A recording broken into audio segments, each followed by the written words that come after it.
rough game. I think people were starting to realize like he tall, he hella skilled, but you just got to be physical with him.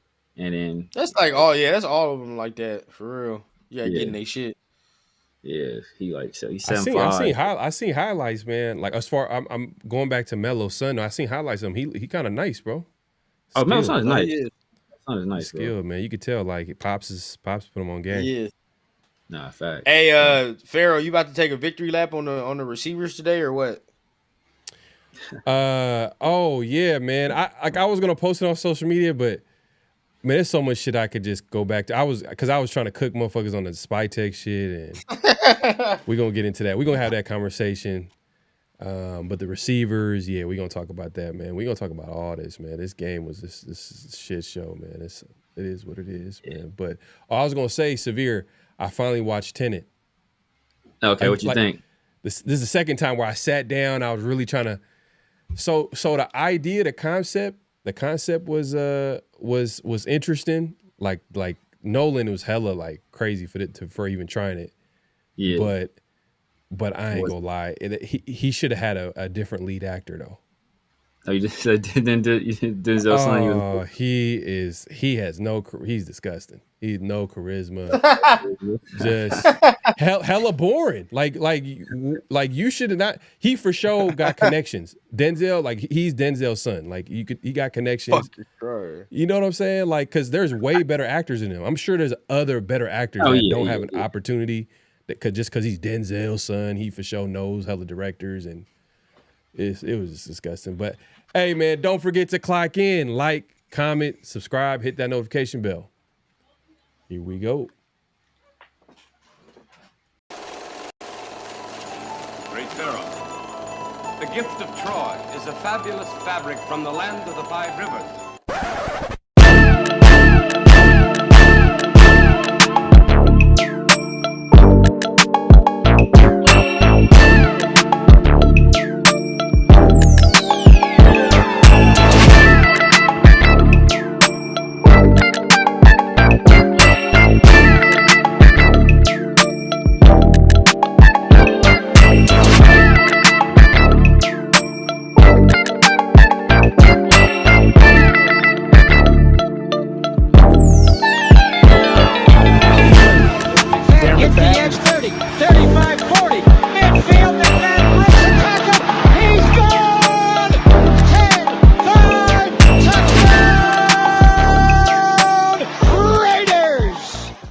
Years ago, when we came to Los Angeles, I really believed that the greatness of the Raiders would be in its future.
We back. Man, we back for another edition of Around the Shield, man. And we got a special guest. This is a special show, man. Post-game edition. We are going live on all 3 of our channels, man. And definitely got a lot to talk about. Sadly, the Raiders lose another game. I mean, what we know, strategic substitutions, man. So, this is that time where they're losing with a purpose. They're losing with a purpose, I guess you want to say. Hashtag. Nah, for real, man. But we gonna get into the loss against the Broncos. Hated division rival, man. I hate losing against. It's an old school hate because I know a lot of people hate the Chiefs, the Chargers, but I hate the Broncos. And I seen Mike Shanahan was in the building. I hated him as a coach for the Broncos, but the Raiders can get that W. But we'll get into that in a little bit. Make sure to clock in, hit that like button, hit that subscribe button, hit that notification bell. We appreciate everybody pulling up. Man, we got everybody. Someone help peep. Oh man, hey. He is old. He is getting up there, man. He's getting up there in age. What? Wow, that's the old jokes is they're gonna be here all season, man. Especially, man, you 75 years old and you lose like this, man. The Raider fans is unforgiving. Yeah, they've been here since preseason for me. I'm glad y'all catching up though. I'm glad y'all on board now. Welcome. For real, man. Bloody Raider says stinker of a game. Even Denver fans couldn't enjoy watching that. I know, man. That was ugly, dog. Ugly game to say the least. Dominique in the building, man. Appreciate you pulling up. Lord Rashidus in the building, man. My guy. Good. Hey, this is a good point, man. It's a good point. Did they? We didn't really hear too much from Max, and Bowers had a catch, but it was pretty quiet after. It was a pretty quiet day from the 2. Facts. Butler had a sack. I'm telling you, the timing is crazy, bro. I was watching the game, I was like, oh man, Severe gonna bring that up for the show. I said, hey, if I could pick games like I'm doing this shit, bro, I'd be smooth. Man. That's funny.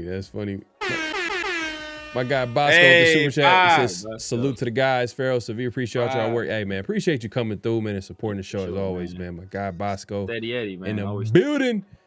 Huey P in the building, man. Appreciate you pulling up. My guy, man. What's going Hank, on, good job?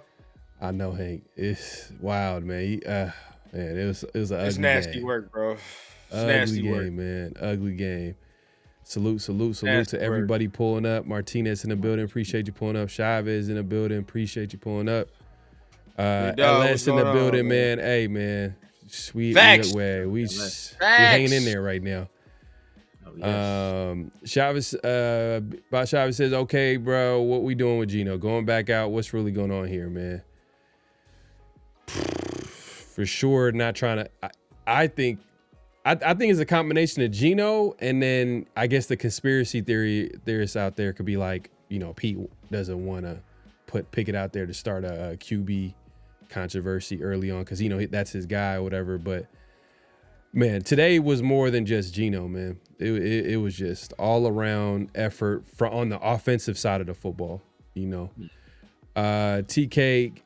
well, man, facts, bro. It is hard to have a QB controversy when they all suck. So yeah, exactly. I mean, there is that. That is true. That is true. TK in the building.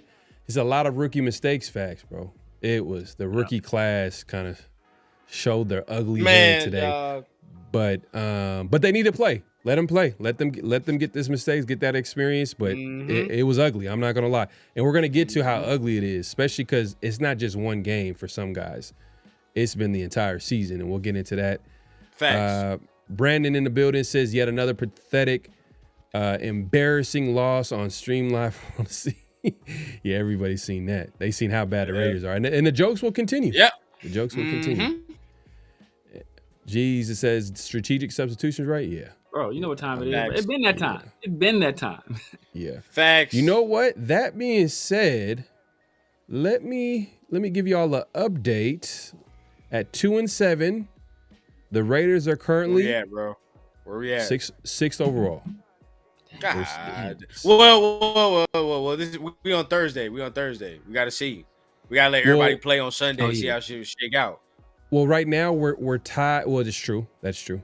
After the weekend, it might be updated. But right now we're tied with the Giants and Miami at 2-7. The Jets are 1-7. The Tennessee Titans are 1-8, and New Orleans, who holds the #1 pick, is 1-8. So now, hey, look. The Jets play the Browns this weekend. All right, so there could be a possibility of a dub on their end there. I don't know who the Giants for the Jets. For the Jets, yeah, the Browns suck, bro. The Jets, Browns Jets suck. that just traded their two best players. Suck, bro. yeah, I'm telling you, dog. The Browns is trash. Bro, the Jets I just watched the Browns. I just watched the Browns get what, like 40 hung on them. They last before the bye. But look, by Miami. Who's going to hang 40 on? Who the Jets got to hang 40 on them? At least they got AD Mitchell back. Shit, I mean, like something. They defense gonna be ass. They defense gonna be ass for sure. But the offense got something. They got AD, but they got Justin Fields, bro. Come on, Justin Fields. That's what I gotta say.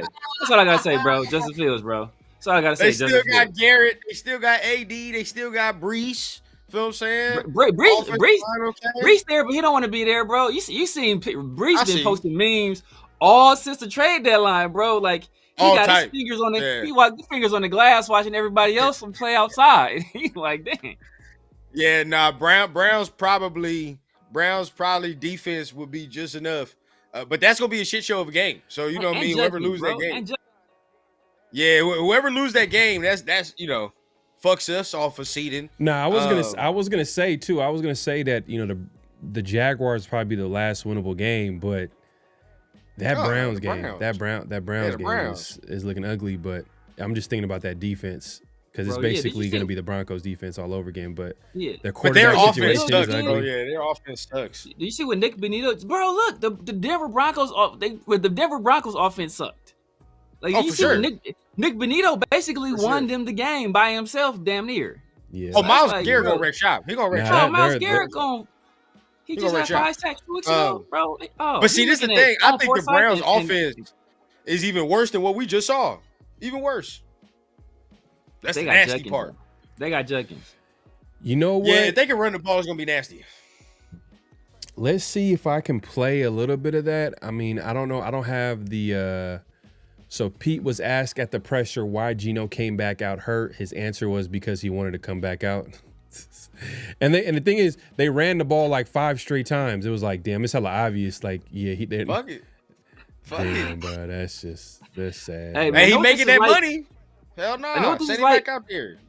I know what Pete Carroll's like. I don't know if y'all got like family or y'all got friends where like they the youngest and they got like old parents, and them old kids used to get their ass whipped. They used to get put on punishment. They used to get dogged. But by the time they get to like that 4th, 5th kid, they like, kids do whatever the fuck they want to do, bro. And that's what the Raiders are right now. Pete Carroll too old. He don't got enough energy to really like put his foot down. So the kids just running wild, doing whatever the hell they want to do, bro. And that's what it is. Like Geno just like forcing his way back on the field. People who know him is just manipulating them and ain't involved in no competition. How was Tyler Lockett the leading target getter for us, bro? You just got here last week. Like you getting more targets than Brock Bowers. You ain't have to compete. Walk right into Dante Thornton's spot.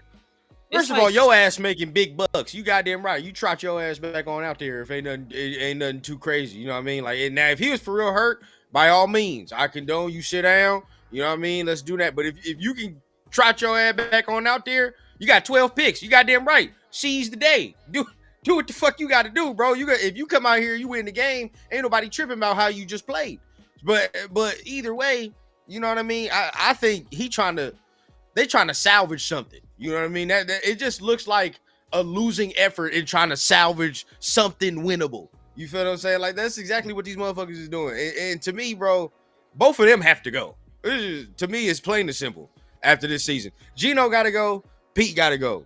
Get a new quarterback. Get a new coach. We roll. That's exactly how I think it needs to rock like that, bro. Well, let's get into the game. So the game started off pretty okay. Like kind of started off pretty solid, I guess. You know what I mean? In that the Raiders were able to move the ball. They were able to get a touchdown drive. But then there were some big mistakes. some big mistakes, starting with I think it was like a 30-something yard run by Genty that was called back because Besh, a guy that I was like, hey, this guy needs to be out there, and then he holds a guy that's literally away from even like it had no effect on stopping the play. I don't even understand like why rookie's going to be a rookie. He made a huge mistake. And then there was another mistake by a rookie, a couple of mistakes by Dante Thornton. The first one I think might have been where touchdown. He got called for picking I think it was like the pick play with Trey, and that was a touchdown. Yeah. Touchdown. That was a touchdown. And then you could argue that Genty play, they could have scored at least a field goal. At least a field goal on that play. I think probably been a field goal. Yeah, they would have because I think he went inside the 30. I think they got inside the 30 already, or near around the 30-yard line. On the right 35 or something like that. Yeah, 35. Yeah. So they could have maybe at least Carlson scored would a do us field a goal. Favor though. Carlson would do us a favor. He would do us a solid. Carlson needs to go. I just tweeted it, bro. I cut his ass. It's time to cut his ass, bro. I'm Carlson done. would do this a solid, bro. Hey, no, bro, no. Cut his Carlson ass. Not yet. He's serving his purpose. Yeah, he is serving his purpose, bro. Carlson know what time it is. Cut his ass. It's what time it is, bro. And for everybody watching, we're not reactionary to how he's kicking right now. We've been saying that. It's been like a kind of like I think ever since that 2021 season, 2022 season. It's been 2 years. Yep. He's kind of been super inconsistent. Like he'll make kicks, he'll just randomly miss extra points. It's like he just been now it's to the point where like he's unreliable. Like to the point where Pete, I know today it was super windy in Denver, but I could tell like Pete has no confidence in Carlson at all. That's why he went for all them fourth downs, I think, at the beginning of them games. But look though, that's what did us though.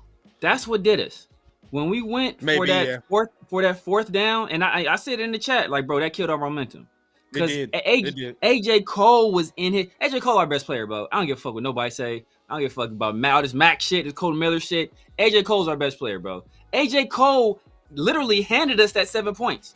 That was off AJ Cole's work. That short, pinned them back. The defense held their own. The defense did their part. That gave us a short field. That's how we scored that 7. AJ Cole had 2 in a row, pinned them inside the 3. So why are you kicking? Why are you trying to go for it? What is it, 4th and 5 at midfield? Like, bro, what are you doing? Like, no, bro. Like, continue to play this field position game, bro. Like, our defense is playing well. Continue to play the field position game and hope we get in position to get a field goal or get another short field and get another touchdown. Instead of doing that, we allowed them to and fortunately, like it didn't really bite us, but like it was no need to do that right there. Yeah, that's 100%. But see, the thing is this, just like Pharaoh alluded to, and I'm with him, bro. When it come to Carlson, dog, I ain't got no confidence when it come to anything around 50-yard range. Anything around 50 yards, bro, I'm like, nah, he not. Like, I'm shaky off that. So it's like, might as well throw the offense back out there. There's a better chance we throw the offense back out there. Maybe we get it, then this motherfucker miss. He go out there, he just gonna try out there and miss. And that's kind of where we at with him at this point right now. Sad to see, because 2 years ago, we used to call him Clutch Carlson. You know what I mean? Now 2 years ago, we was cool. Now, I don't know. Just like you said, Pharaoh, just a couple years ago, he started to deteriorate. You know what I mean? And you got to see it. You got to see signs of it a couple years ago, and now it got to this point where now he missing easy shit. So when it started, I can pinpoint. I don't know who we're playing. I remember the exact moment it started though. Is that game? His family was at Allegiant, and then nigga when the Vikings game. Was it the Vikings game? I remember that motherfucker been trash since then. This family's at the game. He's been ass since that moment. Didn't he miss a kick in that game too? He did. Yes, he did. He was ass in that game, and it been inconsistent or ass ever since. You right. Damn. Overnight too. Look at that. So yeah, like I was saying earlier, man, this is the current draft order. If the season ended today, New Orleans obviously has the number 1 pick. They're at 1-8. You see Tennessee 1-8, Jets 1-7, Miami 2-7, Giants 2-7, and now the Raiders are tied up with them. But since, look, if you look at the strength of schedule, since the Raiders have a harder strength of schedule, I think that they drop down. So like right now, this is what I'm talking about, man. Like Pete's trying to win. He's going to do something to mess it up. That's why I'm like looking at all these other quarterbacks that they could possibly get later in the draft. I'm not even like going to expect them to even have it. Boys. I'm not mad at it because that's where the talent is at. The best talent is on defense, especially with guys like you just mentioned, like Arvos Reese, Ruben Bain Jr. Even though it's not a premium position, Caleb Downs is a monster. But he's real though. Yeah, he's real. The Raiders need talent, bro. They need real talent. Talk. They need talent Real at all talk. costs. But yeah, man. Him and Jeremy Tim would be nice though. Yep. Yeah, Palomino, you gotta. He's not a free safety though. Yeah. Palomino not no free safety. They're trying to make him a free safety. That's a Pete thing again. Because he's trying not to come in and fast. change it. He not fast. That's the whole thing. He ain't got no range like that. Yeah, he ain't rangy. Yep. But going back to what I was saying about the rookies with Dante Thornton, he had that pick play, and he also, I think, before the end of the half, he dropped that long pass from Geno that was on the money. Literally, the reason the Raiders drafted you, the reason the Raiders, and at the very least, that was your value, is a guy that can get open deep, and Thank you, bro. And you didn't do that. And I literally right after that play, I was like, man, Dante Thornton is having an ugly season, bro. Ugly rookie season. Ugly. Like I hate to even sound so harsh, but it is what it is, bro. At this point, they're playing meaningful snaps, and we got to just rip the Band-Aid off because we want them to get better. At the end of the day, we can't say they'll never get better. But what it is what it is. He be out there running 60 minutes of cardio. 60 minutes of motherfucking cardio. You know what I'm saying? Just getting the sweat in. That's it. That's all he does, bro. And then like you just said, you got drafted to win deep. But my thing is, bro, you can't jump high, so you don't high point the football, right? Your routes aren't all that great. So now you're not really getting open with routes like that either. What you really can do, you're not doing at a high clip, right? And getting open deep and catching the football. What the fuck are we doing then? Right? We're just getting flags and running. That's all we're doing, dog. Like, and it's like right now, everybody was mad that he wasn't playing last week. I wasn't. I didn't see him enough. He need to sit down for a little bit. We'll learn a little bit nuance or whatever the case. But maybe you can say, oh, you got to get that by playing the game. Dog, we done watched this motherfucker for like 9 weeks. What else do we need to see? It done been this same shit for 9 weeks. Yeah. No, facts. Let me 1 second, y'all. But why is it showing up here? All right, cool. Flags and drops. Facts. Daniel Kim says, Flags for sure, bad and teams drops. lose these kind of games. Good teams do just enough to win. Yeah, facts. That's a fact. 100%. It is what it is. The Raiders are struggling right now. Offensively, it was terrible. You know what I mean? Just to sum it up, like it was just bad all the way around. When JPJ went down, I already knew it was over. I was like, yeah. Oh yeah. Because part of what was happening early on that was giving Raiders success is like they were kind of getting some push on the offensive line. They were opening up holes. Yeah, it led to like they were pulling JPJ and it led to a touchdown. Their only touchdown, the only time they scored.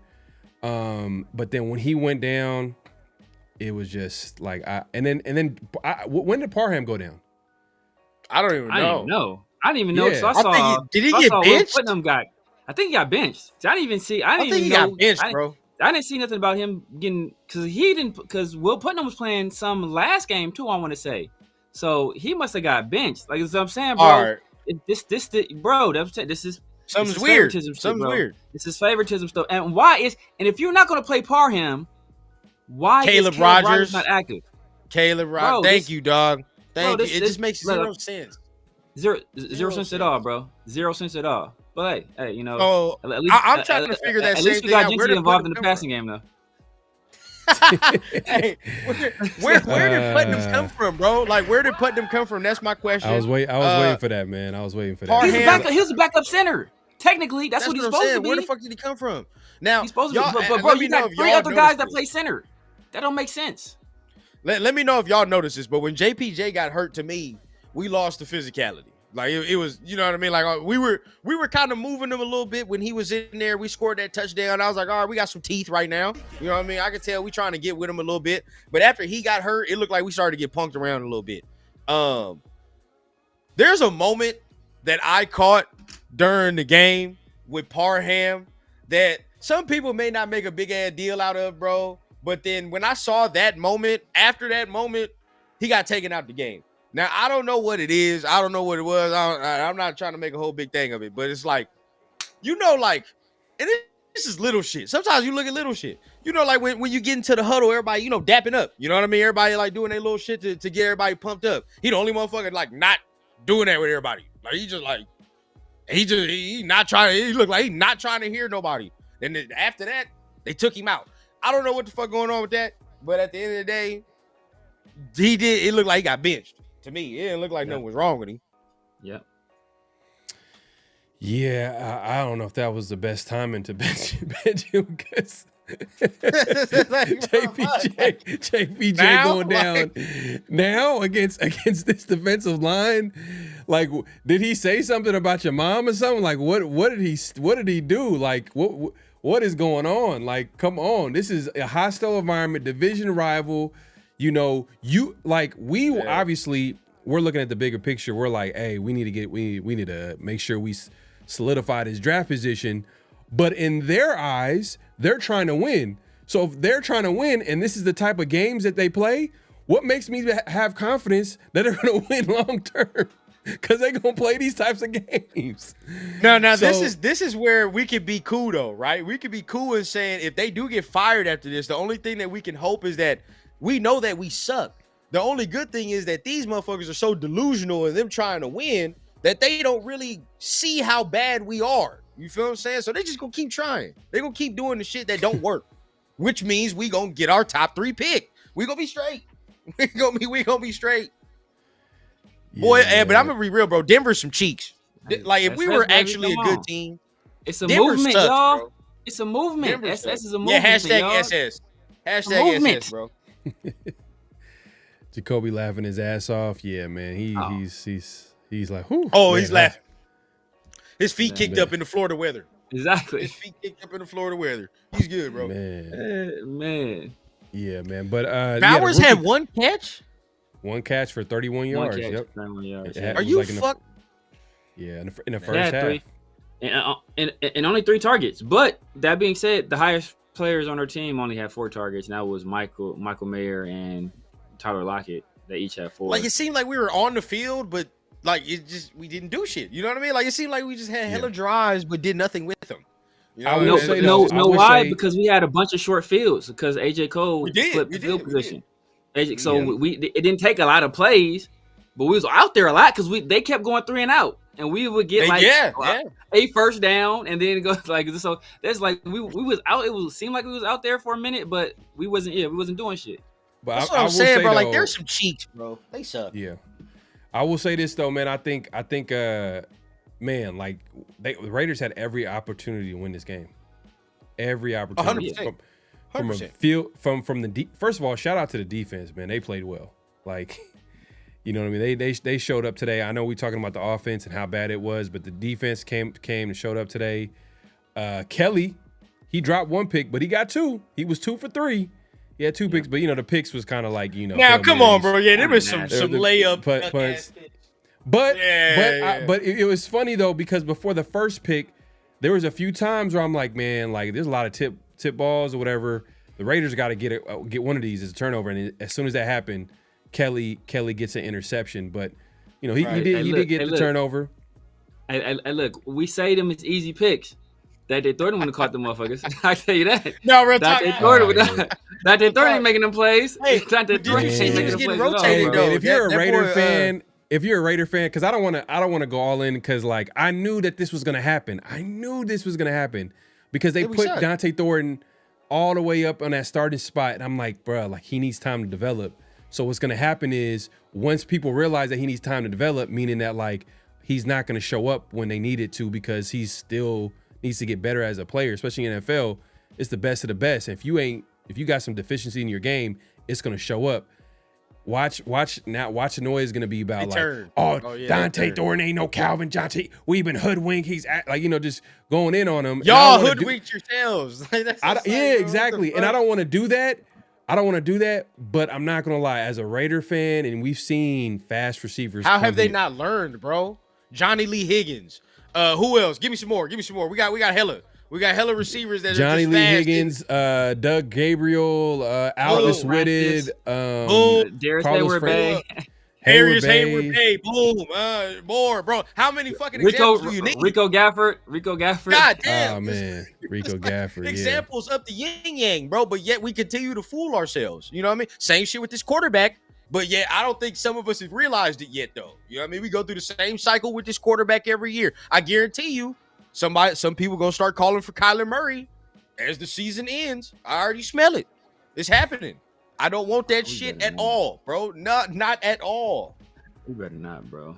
It'll be a different story if Kyler was like locked in and you can like trust the intangible side of things and he's just not playing well. Like it's like a Baker situation. A Baker, like, hey, the intangibles is good. And the talent, and Kyler got talent, but it's just like the intangible stuff. You can't trust some of his work ethic or his leadership. Like, you can't trust the other side. So, like, I don't want to take chances on dudes like that. I 100% agree. That's where I'm at, bro. And he be injured this year. Ass losses, yeah, man. Goofy, just straight goofy. A lot of goofy shit happening. Man. I agree, bro. Like, I don't want to put this all on. Like, see, this a part of me watching this game. I'm like, man, Chip and Pete Carroll are gonna find a way to come back after this season, and not that I want them to. I don't want coaches to get fired after 1 year. Like, I understand like what the situation the Raiders are in, like as far as from a talent perspective. They're gonna need some time to put it all together to get some an infusion of talent. But like when you hire a 75-year-old coach, which we never agreed with, like and I don't know if anybody paid attention to this. I talked about this before the show started. I said Ian Rappaport before the game, he was like he talked about the Jacoby Myers trade, and he said Pete Carroll, even though they traded Myers, he does not want to rebuild. He does not want to rebuild. So when I heard that right there, at like some point, like Raiders are gonna have to make a decision because the coach got to be on the same page with the GM, because I think Spytek believes this is a rebuild based off his moves, based off the offseason he didn't make no type of investment. A lot of the guys that he got, for being honest, a lot of developmental guys, you know what I mean? Like, I think Spytek looks at the bigger picture, but I'm not sure if you know, it's not even I'm not sure. Literally, Ian Rappaport reported that, you know, Pete Carroll does not want to rebuild. So if that's the case, that's another reason why I feel like, you know, the Raiders should probably go their separate ways, maybe talk to Pete and be like, hey, look, respectfully, might be a good time where you can announce your retirement, whatever the case may be. They need to figure that situation out. But we appreciate everybody coming through. Make sure to click in, hit that like button, hit that subscribe button, hit that notification bell. What are your thoughts on that, man? What do y'all think about Pete Carroll and Ian Rappaport kind of reporting that, you know, he inadvertently kind of reported it. He was just trying to make a point that, like, oh, they're still trying to win it. But, man, that's like, it's kind of obvious that, like, this team is like, they're not close to winning. Right. Not just this season, but it's just like, we don't have the firepower. Like, we don't. Like, maybe on offense, but offensive line, the receive, like, oof, defense like has no talent. We're very far from being like a championship defense. That's number one. But I think we said this before the show went, bro. If that is truly his mindset, right? If his mindset is we're not rebuilding, if his mindset is Geno Smith is the guy even going into next year, or as long as if Pete's mindset is as long as I'm the Raiders coach, Geno will be my quarterback and I will not give him competition, I will not do these things, he got to get fired immediately, because that's not where we're at. And everybody in the shit, even Al Davis from up there, may the Lord rest his soul, sees that's not where we're at. You feel what I'm saying? Like, bro, we all understand we are not anywhere close to a championship team, and yet we're going to continue to beat our heads against the brick wall and do these things, and we're going to continue to actually put ourselves down further in the hole trying to do that. You know what I mean? And that's kind of where my fear is. I know a lot of people want to continue things for the sake of continuity sometimes and saying we can't just fire people, but my argument to that is I would like to fire somebody before they do more damage. Right, before they come up in here, and now the next coach that come in here got to start reversing things that this dude done did and fucked off. You know what I mean? And now it's a whole, and now it takes longer to get where we need to go. So that's kind of me. Yeah, man. Look, so you want to chime in on this?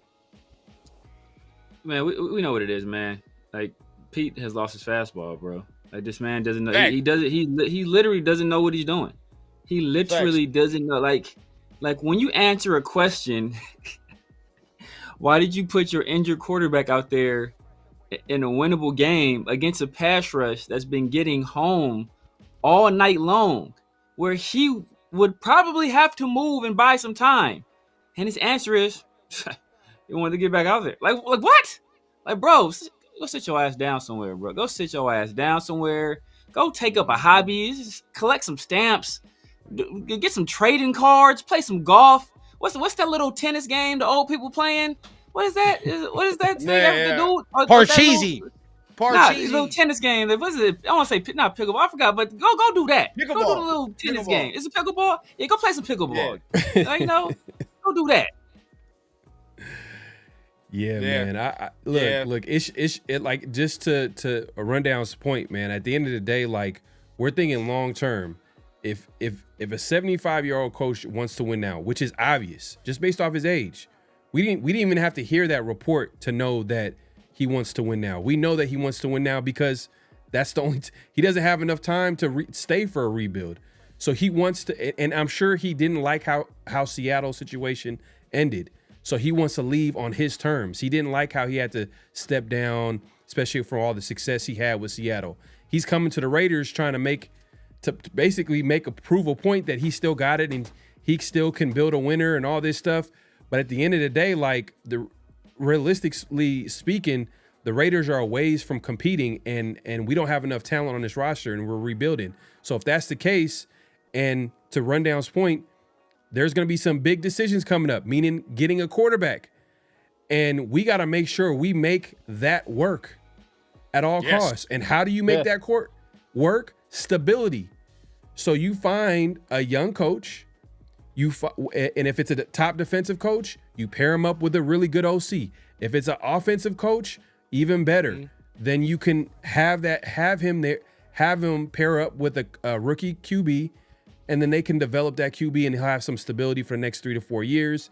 And you can assess the quarterback coach, or at least the coach, and go from there. Both, you assess both at that point, because then it's you pick them, you hear shit. It's both of y'all. And then you could start building around a young QB. It now begins. 100%. The rebuild begins. Now you can start building towards something because you have a young QB on a rookie deal. So now it's about like putting pieces around him, whether it's offensive line, defense, all that stuff, right? Number one receiver, all that.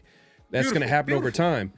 But when you, like, with Pete in the building, it's like, like, and the Raiders looking like they're gonna finish with easily a top 10 pick. Now it's a matter of, like, is it gonna be top 5? Is it gonna be top 3? You know, we're still trying to figure that out. But yeah, man, I thought that was interesting that Ian Rappaport pretty much confirmed that what we already knew, that Pete wants to win now, and I'm sure Spytek has a more longer term approach, because he even said I think in his opening presser or one of his pressers, bro. He said it in April, bro. Yeah, like around the draft, where he says he understands that this is not going to be built overnight. We're looking at we're taking a long-term approach. I'm paraphrasing, but that's what he was pretty much alluding to and what he was saying. 100%. He was like, I'm trying to build this the right way. So building it the right way is that you're going to have to, like, you know, take a long-term approach to how you build a roster. It's not going to be like trying to do quick fixes and reload this and reload that. And I said this earlier today, and people were shocked. I said, and y'all can react to this. I know everybody's gonna have different feelings about this. And I said, Spytek needs 5 years. 5 years until you can fully evaluate him. And the reason why I said that is I look at the top GMs. I'm not looking at the worst GMs. I'm looking at the best. And I look at the top GMs and I look at each of their draft class and I look at the starters they were able to get, the impact players they were able to get. And I noticed that it wasn't all in one draft. Mm-hmm. It's like they got a good player here. They got a great player here. They got it. It was just over a 3 to 4 or 5 year span now of accumulating talent. So I'm like, if that's real the quick, case, if you don't mind me, yeah, go ahead. But I do want to ask a question on that too, because I want to like add on more with those GMs. Like, did you know what coaches they had too? Like who was they coaches? That matters too. So for example, like a Howie Roseman, for example, he came in with Andy Reid, but Andy Reid left like probably a year or two. He probably was there only a year or two into Howie Roseman's time as a GM, and then I think, and then you got, or like maybe a few years, and then he got Chip Kelly, then he got probably the current coach now. Doug Peterson, right? Did he get Doug Peterson. So he's been through a few coaches. He's been through a few coaches. Right. But the thing is, though, I'm not looking at a GM. He's had time to do all that and acquired those players, but he's just figured out these coaches ain't the right coaches. So right. But another thing too, what I think people get confused about, because they were like, oh my God, 5 years. Oh my God. So that means you'll give Dave Ziegler, like McDaniels, that like they're trying to like Dave Ziegler wasn't bad, bro. Dave Ziegler wasn't bad. McDaniels was bad. It don't matter what I'm arguing. It don't matter who it is. The Raiders need to give whoever is the GM time to build this roster, because the problem is that we're firing and hiring GMs like head coaches. Like we're viewing head coaches the same way we look at GMs, when their responsibilities are totally different.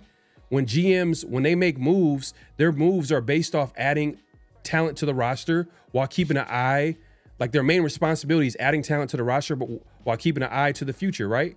And then, obviously the day-to-day stuff and all the trades and free agency, we get that, the contracts and stuff like that. But like people are judging GMs the same way, and that's the problem with being a Raider fan. Like people, like, man, like I was going in today. I feel what you're saying, bro. I feel what you're saying, bro. Presidents get 4 years, bro. Presidents get 4 years, and if you ain't made some movements, we getting your ass up out of there. The only bum ass president that got more than 4 years and ain't did shit was Trump. That's a whole nother different conversation. But you get 4 years, bro. If you ain't able to do something, show me something in 4 years, you gotta go. He punted on this year essentially because either one or two things happened. He either let Pete run roughshod over whatever plans which I think that's what he did, bro. That's what he did. Or he signed off on this shit. Either way, you gotta hold that, brother. You fucked off. You hold that. You an accessory to this crime. So like whatever the results are this year, you the one that went out there and said, and just like we said, hey, the whole shit when we already know who made the moves at the offensive line, but as soon as Chip Kelly went out there and said Jason Kelsey, bro, you holding it too now. And as soon as fucking he went out there and said, well, Tommy Malott, he just didn't develop. Okay, now you a dumbass too, bro. Now we getting your dumbass. You accountable for all this shit. So I don't like you on the clock, brother. You punted on year one. For me, you got 2 more years max, and you got to make some significant moves in that time. Yeah, especially I'm with you, Severe. You said Spytek. You said Spytek got 2 more years. 2 more years after this. So this year. Well, yeah. So that equals 3. Yeah, that equals 3. For me, bro, I'm kind of with man. That. My thing is this. It gives him more leash if Pete gets fired and he stays and he picks a coach. Then for me, it's like, okay, now it shows me how much power and control you have. The fucking problem with us right now is we're always questioning who has the power, who has the control. Facts. Why? I don't know. You feel what I'm saying? We did it with Mayock, Gruden. We did it with Ziegler, McDaniels. Now we doing it now. You feel what I'm saying? Where it's like, bro, we don't know who's making the decisions. And when you look at all the successful teams, you clearly know the GM is bringing these people in. Like, it's the GM's job, right? Look at the Bills GM, right? He be coming out in his own pressers. He be owning whatever move. It don't matter. You feel what I'm saying? Like, yeah, I did that. Or I wish I could have did that. Or whatever the case. You don't hear nothing about no coach acquiring no player. You don't hear nothing from Sean McDermott about none of that. Zero. But that's how it's supposed to be. Same with the Chiefs. Exactly. Same with all the successful teams in the NFL, bro. We continue to do things backwards. Right now, just like Severe said, maybe he was like, oh man, Pete 74, he has the experience. It's my first year. Maybe just let me de facto. You feel what I'm saying? De facto. Nah. That's on you, brother.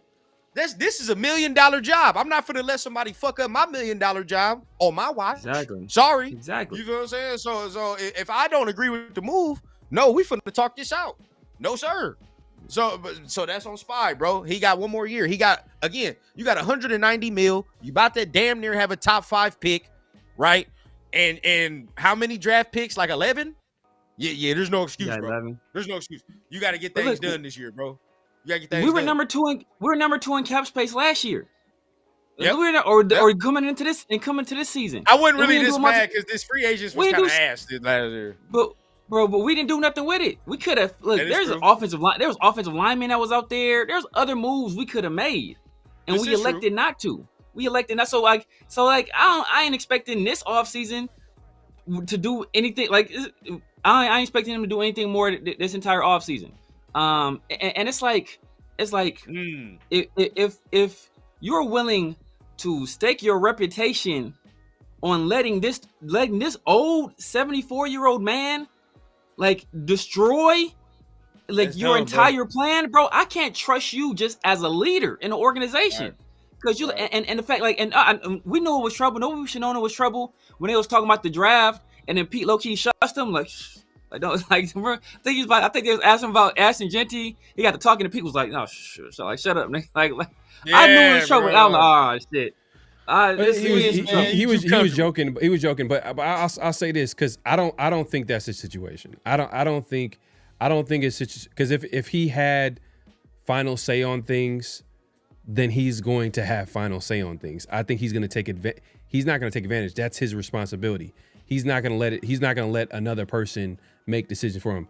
I think it's a situation where the Raiders, I'm not going to lie, like this as time goes on, how bad a hire Pete Carroll is, because he's getting paid reportedly $15 million per year, which would put him he's top 10, tied for number 6. He's tied with Nick Sirianni. He's tied with Sean McVay as one of the highest paid coaches in the NFL. Now. Oh my God! You don't get that much money and have no say. So it wasn't just that. I don't know who Pete's agent is. I don't know what Pete said in that interview, but whatever he did, he got what he wanted, because I think he got some say on the roster because he has he came in there with a resume. He put down his resume. Hey, look, this is what I did, and whatever the case may be. And the Raiders were kind of like, once they couldn't get Ben Johnson, I'm sure they were like, they thought they went all in on Ben Johnson. That was the guy that they really wanted, which, Tom Brady was rudely reminded that, hey, just because you're one of the best quarterbacks of all time doesn't mean these guys are gonna stake their career on a franchise that hasn't proven to put out a consistent winner or have stability at head coach or GM. So these guys, especially when the Raiders don't have things in place, most importantly a quarterback, and Ben Johnson went with the team that had that quarterback. But that being said, I think Pete, part of the agreement for him coming in and coach, I think he has some power or say over the roster. I don't think it's a situation where Spytek is scared. Then why become a GM? What's the point of being why would you? What was the point? I don't think it's more scared. I just think what we're saying is more bro, this is your job. This is a once in a lifetime damn near job. If you get fired from this, how hard it is to get another one. So Yeah. why are you even the whole thing is, bro, I don't care what you're talking about as far as, oh, I want this guy here and I'm gonna bring in this guy here. No, fuck that. No, that's on the Raiders, I know, bro. I'm not blaming anybody else. Well, I'm not blaming anybody else. Then that's on Mark, bro. That's on Mark. Yes. That's on Mark. Yes. Then that's We can blame Mark, but like you can't say it's on Mark and then not put any blame on Spike Tech. Bro, this is your job. This is your job. Nah, man. It's not that simple, bro. It's not that simple. Bro, it is that simple. You're the GM, bro. Assert yourself. Look, we can't say it's on Mark and then be like, oh, well, we don't want Mark involved in all. And then, well, Mark, you come resolve this issue. No, bro. You were the higher GM. You're in charge of personnel. You're boys with Tom Brady. Do your job. Don't expect me to come in here and be mediator between y'all two because you can't assert yourself. You ain't letting your nuts hang in the organization. Let your nuts hang, bro. Come out there and let people know I'm the GM. This is what I do. You handle the coaching side. Bro. You do the culture stuff. I built the roster, bro. But see, look, and that's the only thing. I disagree, look, bro. And I disagree. Because what Severe is saying, it could be there. No, what I'm hearing is what just all I'm hearing is this is like, from Mark's point of view, bro, it's on him from the standpoint of, if you're a boss, right? You got to make shit clear as far as whose fucking job is who. And some, and this is the thing, it's been a pattern with Mark over these fucking regimes where a lot of people are just confused about what the fuck is going on. It's not confusion. It's not confusion. It's flat out weakness, bro.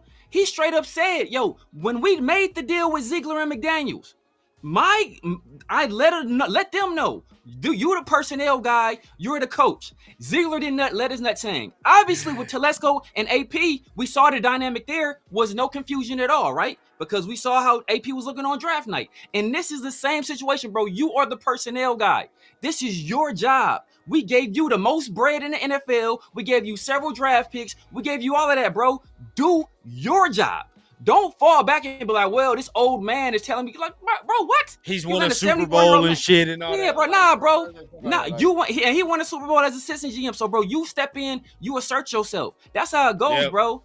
It's bro, the cream rises to the top. You got to assert yourself. If you're not asserting yourself, of course, he's going to walk all over you because he's going to smooth talk you and he's going to push you to the side and he's going to be like, I know what I'm doing. You're a young buck. Nah, bro, I ain't no young buck. You think that's something that's going on? So, Pharaoh, you think that there is no shot that there could be something like that going on where it's like he's just not asserting himself? I think no. I don't think it's that. It's exactly what you said. And that's on Mark and it's also on Tom Brady and what they negotiated with if Pete was told that look, put it this way, Pete is coming from Seattle where he had final say. He got pushed out of Seattle because they were like, you know what? It's time. It's time to move on. It's time to go. Let John Snyder take over. Let John Snyder pick his coach. And they pushed him out the building. And that's and look where Seattle's at right now. They got Mike McDaniel. They're about to do something. They got a young coach. They got John Snyder's doing his thing. And that's the reason why they left. I think Pete came into the Raiders and I think he negotiated his way into having some level of roster control. He's getting paid $15 million. He's getting paid as one of the best coaches in the NFL. So right there on paper, we know that he's been overly valued by the Raiders. So it won't be a surprise that they didn't overly value his say as far as getting talent on his roster. So I don't think it's a surprise. And what you said, rundown, what you said was spot on. And prior to this year, is that Mark has done a terrible job with the coach GM dynamic. Why are you letting these coaches come here and thinking they run shit as far as the draft and have these GM responsibilities? It does not work. It does not work. Let the GM be a GM and let the coach be a coach. And you establish that in the beginning. You don't leave it for other two guys to figure it out, or you don't like for example, you know what told me everything about the Ziegler and McDaniels situation? You know what told me everything about that situation? Why did Mark fire both of them at the same time? Why did he fire both of them? Because he only valued one. And that was McDaniels. And once McDaniels didn't work out, he says, you got to go too, because you are part of, because if he valued them separately, then at least he would have had some common sense to be like, I need to keep Ziegler because he is a value to this team and bringing in talent. But he didn't have that value. If you remember, if you remember, Mark Davis made comments about Ziegler saying like, you know, I think he has a lot of growing up to do. It's like taking a shot at him. No, you're almost there. Keep on going. No, but keep he's taking going. But my point is, my point is, because he ain't hanging his nuts. In your hand, bro. You got the shovel in your hand. I'm gonna let you dig your own grave. Go ahead. Yeah, but my point is that he doesn't establish who is who. No, and that's on the leader. That's not the case. That's not the case. Oh my God, that's not the case, bro. He said it. He said it himself. You setting it up for drama, bro. You're setting it up for failure already. No, he said the arrangement he made that they agreed upon when he hired them was that Josh McDaniel was the coach and Dave Ziegler was the personnel guy. And if they didn't do their roles in those respective jobs, that's on them, bro. If I hire you and I put you on fries and this dude over on burgers, don't be like, oh well, I can't wrap the burger because the fried dude, he was telling me to wrap it this way. Like, bitch, I didn't put you on him on burgers. I put you on burgers. Why you letting the fried nigga fuck up the burgers? Do your job, you do yours. If they not doing their respective jobs, that's on them. I don't give a damn how much I paid the fry guy, how much I paid the burger guy. Bro, y'all each have your own respective jobs. Do your job. And don't blame me. I put y'all in y'all roles for a reason. Yeah, but I don't think it's that simple. I agree with what you're saying. I agree with the premise of what you're saying and that they need to establish themselves. But in this situation, it's completely different. I think we got to look at what the track record has been. And the track record has been is Mark Davis has not established outside of the guy that I'm telling you, bro, he didn't respect AP as a head coach. He only did that for the locker room, and it was in a transitional year, and he knew that Tom Brady was going to come in the building and pick his own guy. Then who did he pick? He randomly he didn't pick no Champ Kelly who had a relationship with AP. He didn't pick a young GM. Exactly. You know what he went for? You know what he went for? Bro, you making a point. He went for a Telesco experienced GM, and he established that he's gonna have roster control. Like it was pretty clear, and they announced that. They talked about that. Yes. And then when where we are talk you disagreeing about with me? Were you saying what I'm saying? No, but where's the disagreement here? No, but what I'm saying is he made it clear with Telesco and AP. He didn't make it clear with all the other guys that I mentioned. Like we didn't even talk about Mike May, John Gruden. We all knew John Gruden was running the show. It was pretty obvious. Like that was obvious. Like you give a guy a 10-year contract and he hire his own GM. We all know who's running the show. But that was the one situation where it was different. When he hired Reggie McKenzie, who had all of the say? Reggie McKenzie. The one person that didn't have all the say was John Gruden. He hired his own coach. He hired his own coach. The one person that didn't have the one person that had all of the say was John Gruden, and that's because he wanted John Gruden to be the leader of the organization. He realized he made that mistake. So the next time he put two guys together that had chemistry, one guy, or he thought had chemistry, one guy was supposed to be in charge of personnel, the other guy in charge of coaching. And then he did that's saying that he all of a sudden did something differently when we've seen him do the same thing several times. That's a non sequitur. The one time he didn't do it was with John Gruden, and that's everybody knew what that was. Every other single time the GM had the control. Reggie McKenzie had control. Ziegler was supposed to have control. You already admitted Telesco had control, and Spytek should have control. If he's not a sir, so the one time we know for sure was Gruden, because and that was laid out by the contract and the length of the contract.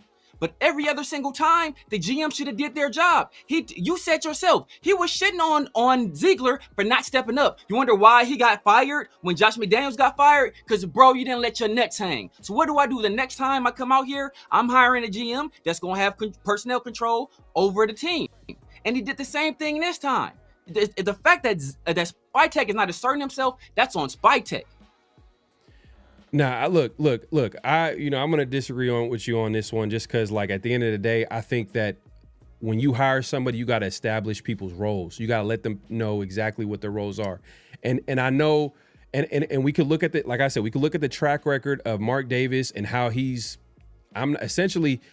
did every type of situation. He's done every type of situation, from, you know, the McKenzie situation where he obviously established a GM, and then, you know, hired a coach, and then he gave John Gruden all the power. And I think in this situation, especially if you look back at the offseason, I think Pete Carroll or Spytek was asked who had final say, and I think they said that it was like a joint decision. When I heard that, I was like, oh man, it's over.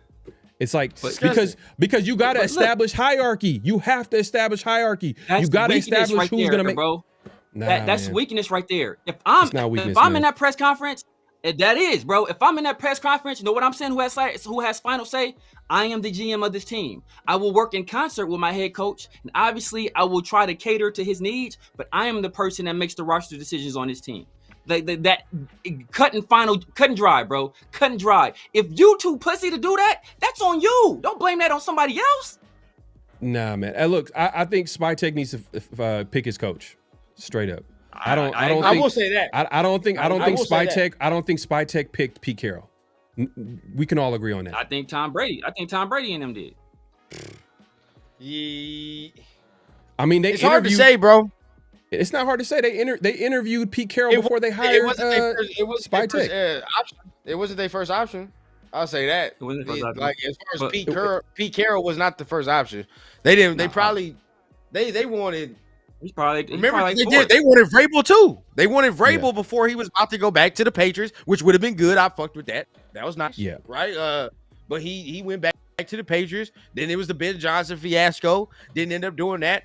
And then they ended up, interviewing all them like peon ass coaches before we were just like, all right, bro, like it's probably got to be Pete Carroll at this point, because it was between like Vance Joseph and who the fuck else.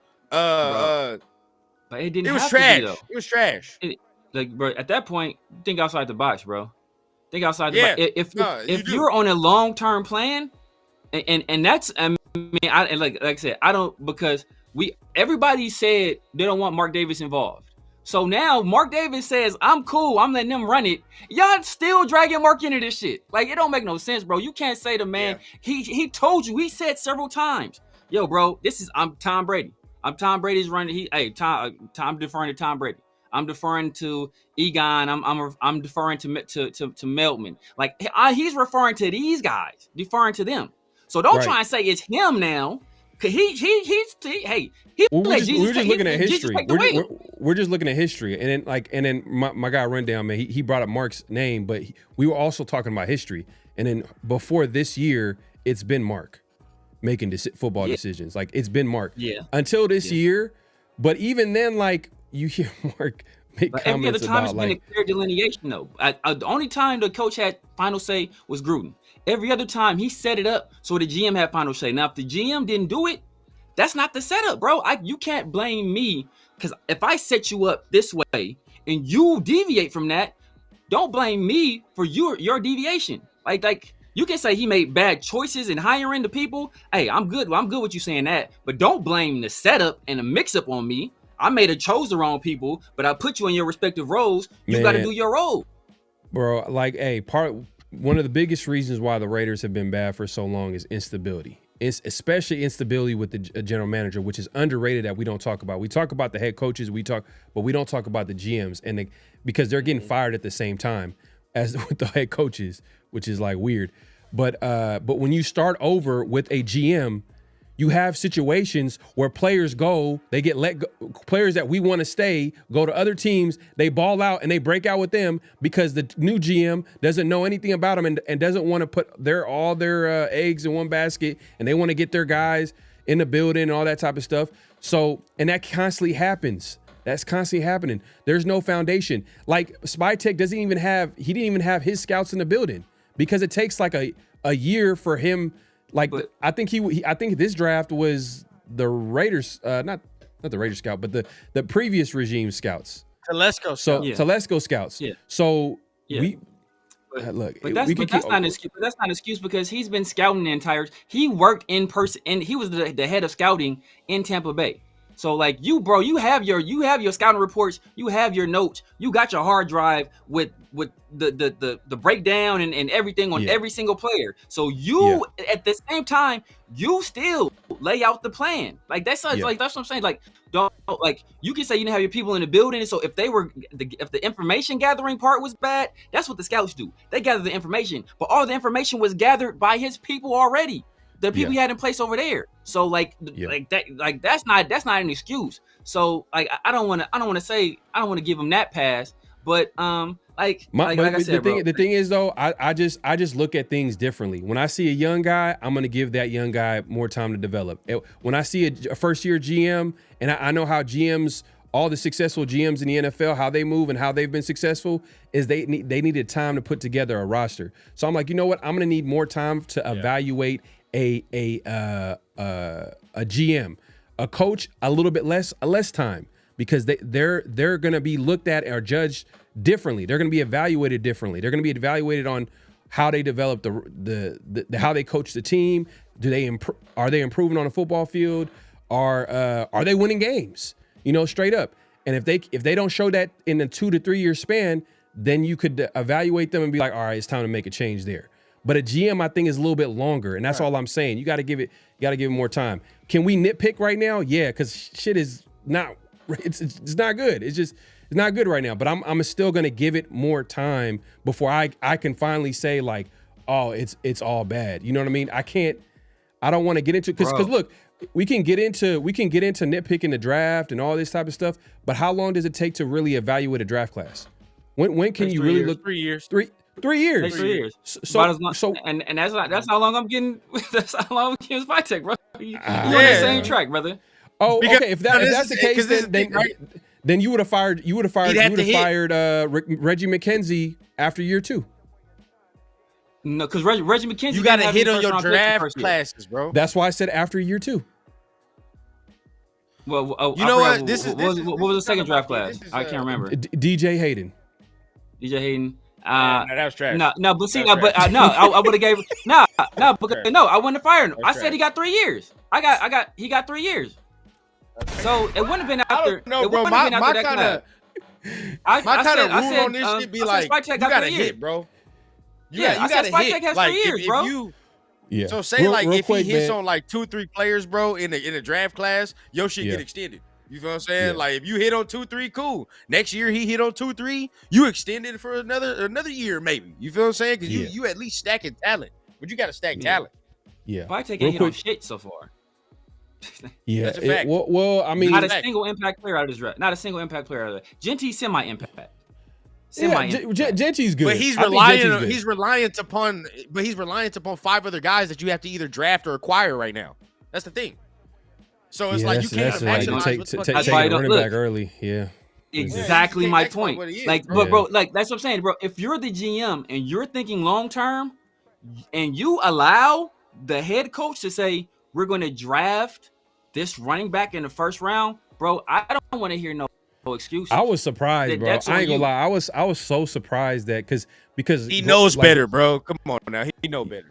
Because it's not even, it doesn't even, Genty doesn't even go with Spytech. Like his whole, if you heard him talk about building a football team, he's talked about players in the trenches. He's coming from a Tampa Bay where they value premium positions, but that's a whole different conversation. He helped pick Tristan Wirfs, bro. Like it's just like it makes no sense. Yep. You helped pick Tristan Wirfs. You just got Bucky Irvin, who was a Pro Bowler. What is he, a 5th rounder? Bucky Irvin was a 5th rounder, bro. Like you just did that last year. You were part of that. You literally told on yourself. He came over here and was like, man, Jason Light did the first half of the draft over there. He let me do the bottom half of the draft, which means you were the motherfucker that picked Bucky Irvin, right? You were the one that sat there and was like, oh yeah, this is a guy, and I can see the value. So you know better. So you know what it takes to really, maybe maximize another position here and see the value for what it is here. Especially, that's why I'm so disappointed, bro. Especially in the draft class of running backs that is so deep. You could, come on, dog. You know what I mean? Like, you had it all. You had it all in front of you. Real quick, let me address the super chats real quick. Let me go ahead and address these super chats real quick, man. Appreciate everybody pulling up, man. Make sure to clock in, hit that like button, hit that subscribe button, hit that notification bell. My guy Yo Raider says this game is the nail in the coffin for this coaching staff, in my opinion. Why put one leg, no arm, Geno out there, play after play, hoping for a 3-14? Let's go, Raider Nation. Yeah, man. Because Geno makes the big bucks, bro. Geno makes the big bucks. You got to get. But I should have known too. I should have known when I seen that clip. I thought it was so corny. I was just like, like, why? I don't know. Because I make the big bucks. Yeah, with the big bucks, I was just like, it just looked kind of like. It like, you know what I mean. Looking back, you wasn't at it, feeling like, that, bro. Nah, it just didn't. It just seemed kind of like overly like. Yeah. Like, don't get me wrong, like, defend yourself. I'm not saying no, like, anybody, like, not defend yourself. You're in a situation, like, but it was just the comeback. It was just hella like, that's why I get paid the big bucks. So I was like, that's not the comeback I was looking for. I wasn't mad at it. You should just roast it. He almost had me with the Seattle shit. Yeah. He almost had me with the you just roasted the shit out of him. Like, look at your fit. Like, I would have been laughing at that. Like, oh, Geno roasted the shit out of him. That would have been funny. But like when he said I got paid to pay the big butts, it put a lot of pressure on him. I was like, oh, okay, we'll see what you gonna do. And then he fell flat on his face this season. Like how bad he. Whoever he was talking to got a big ass grin on their face right now. I ain't gonna cap. Man, no, yeah, for sure. No, we. That was the why I paid the big bucks. That was like that's like a passing league game or something like that, right? Or a passing league game or like a high school game. Exactly. So it wasn't even that crazy. This shit was like a flag football tournament or some shit. It was like I don't know. He must have said something. I don't know what got him mad. Like for him to react, especially why did he react that way? Like, but it's hard for me to say because you know people be talking like at the end of the day like when people coming at you, I'm not going to even. Bro, you be in the heat of the moment, and like you don't put your words together. Like you just like what I'm saying.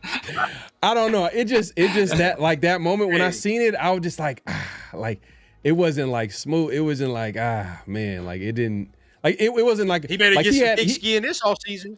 Yeah.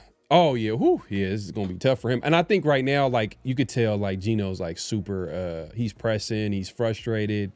You know what I mean? Like you see him like yapping on the sideline, like he's yelling at him. Like for like it just seemed like he's just not. I don't know which one of y'all said it about Tyler Lockett, but you could tell like tonight when they panned over, like you could tell why they signed Tyler Lockett. You feel what I'm saying? Like I'm used to Geno being on the sideline just by himself.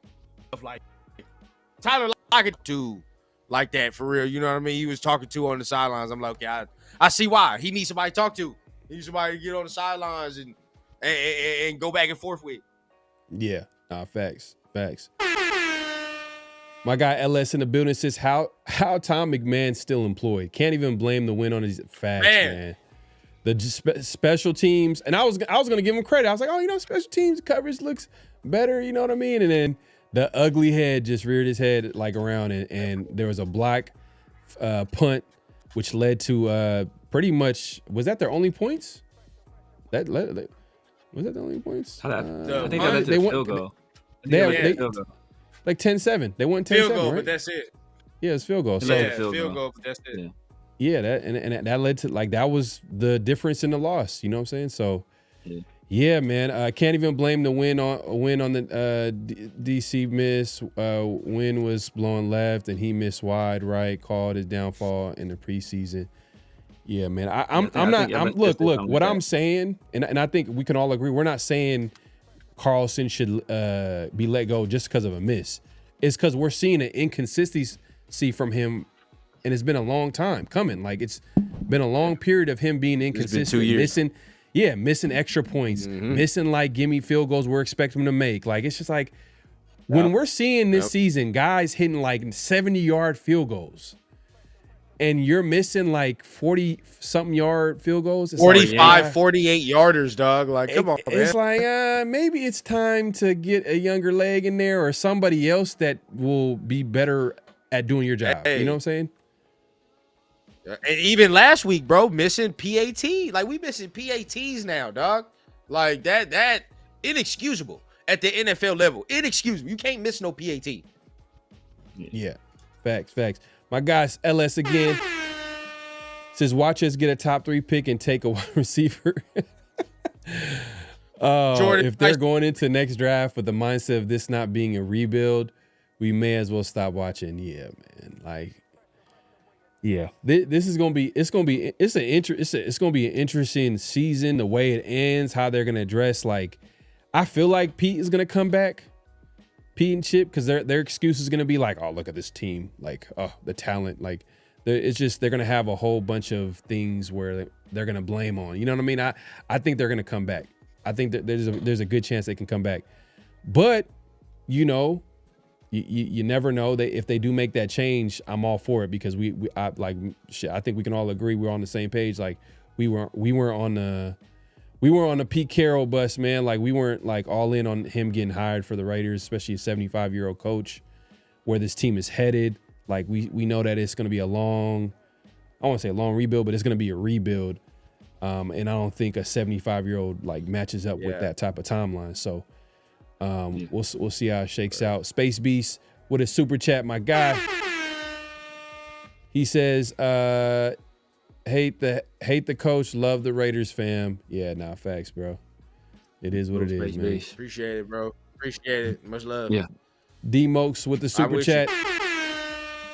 He says Mark Davis also put Ziegler on blast. Y'all remember, because Ziegler was making excuses saying, because he didn't put McDaniels on blast.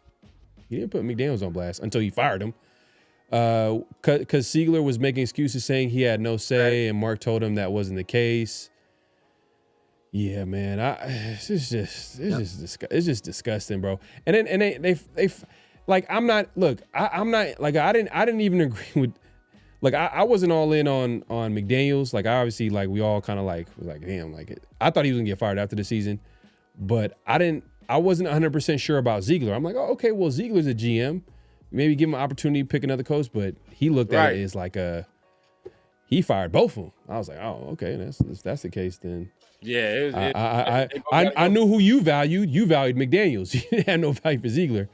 You didn't care. I'm hoping Ziegler. That's not the case this year. If he fires Pete, you know, just let Pete go into the sunset, bro. Spytek's still here. Yeah, they weren't a package deal coming in, so you can't treat them like a package deal going out, for real. Yeah, bro. And you know the Raiders' luck is that, like, they hired a firm to help find a coach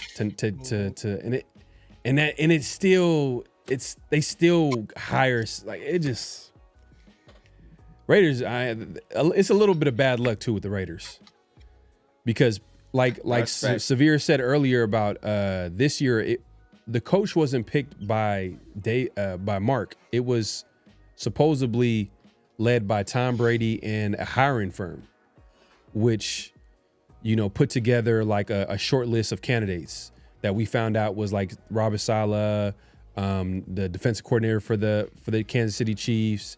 We all know that he wanted to get Ben Johnson, and then Pete Carroll, ended up being the choice. It was just like, it's tough. So I wonder with some of the guys, because there's some good names that might be available for head coach, some young names.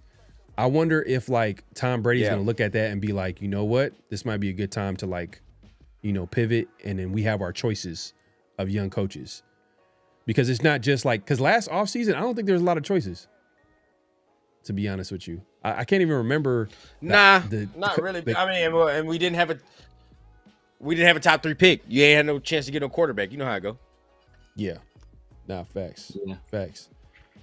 Yeah, man. Happy for Amik Robertson. Someone says happy for me. Found a home in Detroit. Will probably get re-signed. Yeah, man. That's one of those guys.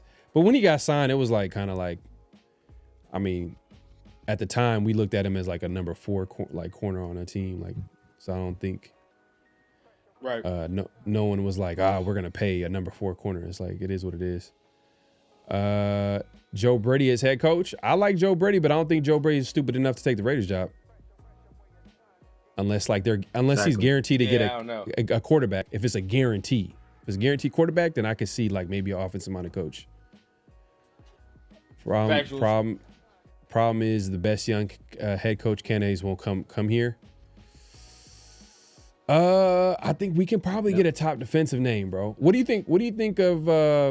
I know we were talking about Brian Flores earlier. Jesse Minner, Chris Shula, like the defensive coordinator for the Rams. I like that. I mean, it wouldn't be bad. You know what I mean? Those are guys that Oh, Rams assistant head coach Aubrey Day is an underrated guy that McVay loves. That's an interesting name. Okay.